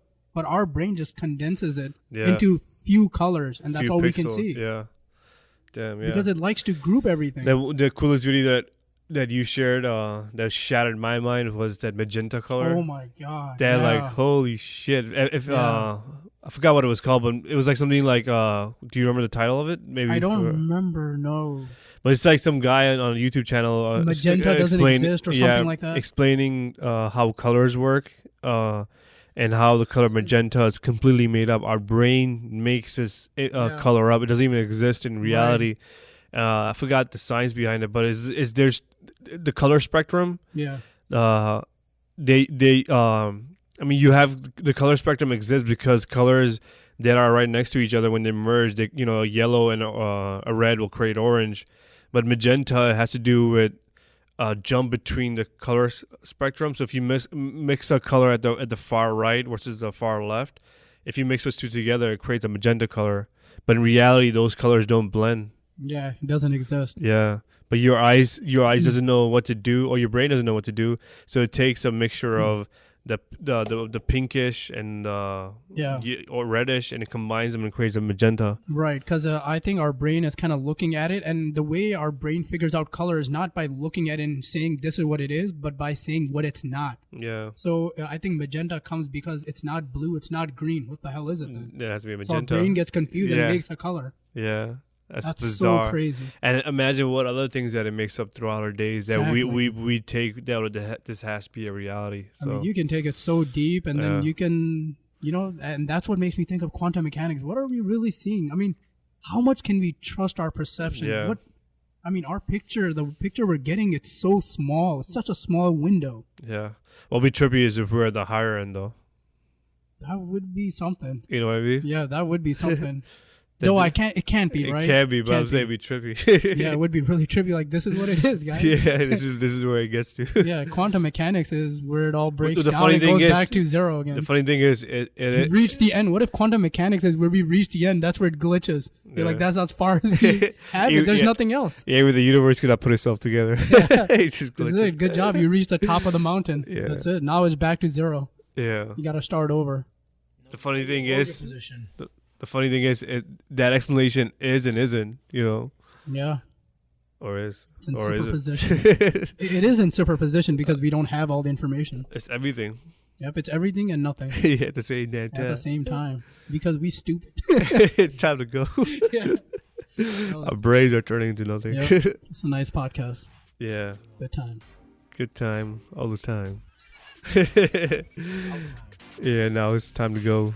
Are you going to do your outro right now, or do you want to just do that later? Let's just do it right now. Go ahead. That's all you. Thank you guys for tuning in to Mind High Podcast. I go all professional. But Sam Harris. Yeah. If you listeners, are enjoying our podcast, one way you can help support us is obviously sharing this podcast with others, so can help us grow and get bigger, and then we can maybe one day do this as a full-time job, so we can be here more often and put out more cool content out in the world for you guys to enjoy. Appreciate the support. Thank you for tuning in. Until next time. Peace. Peace out.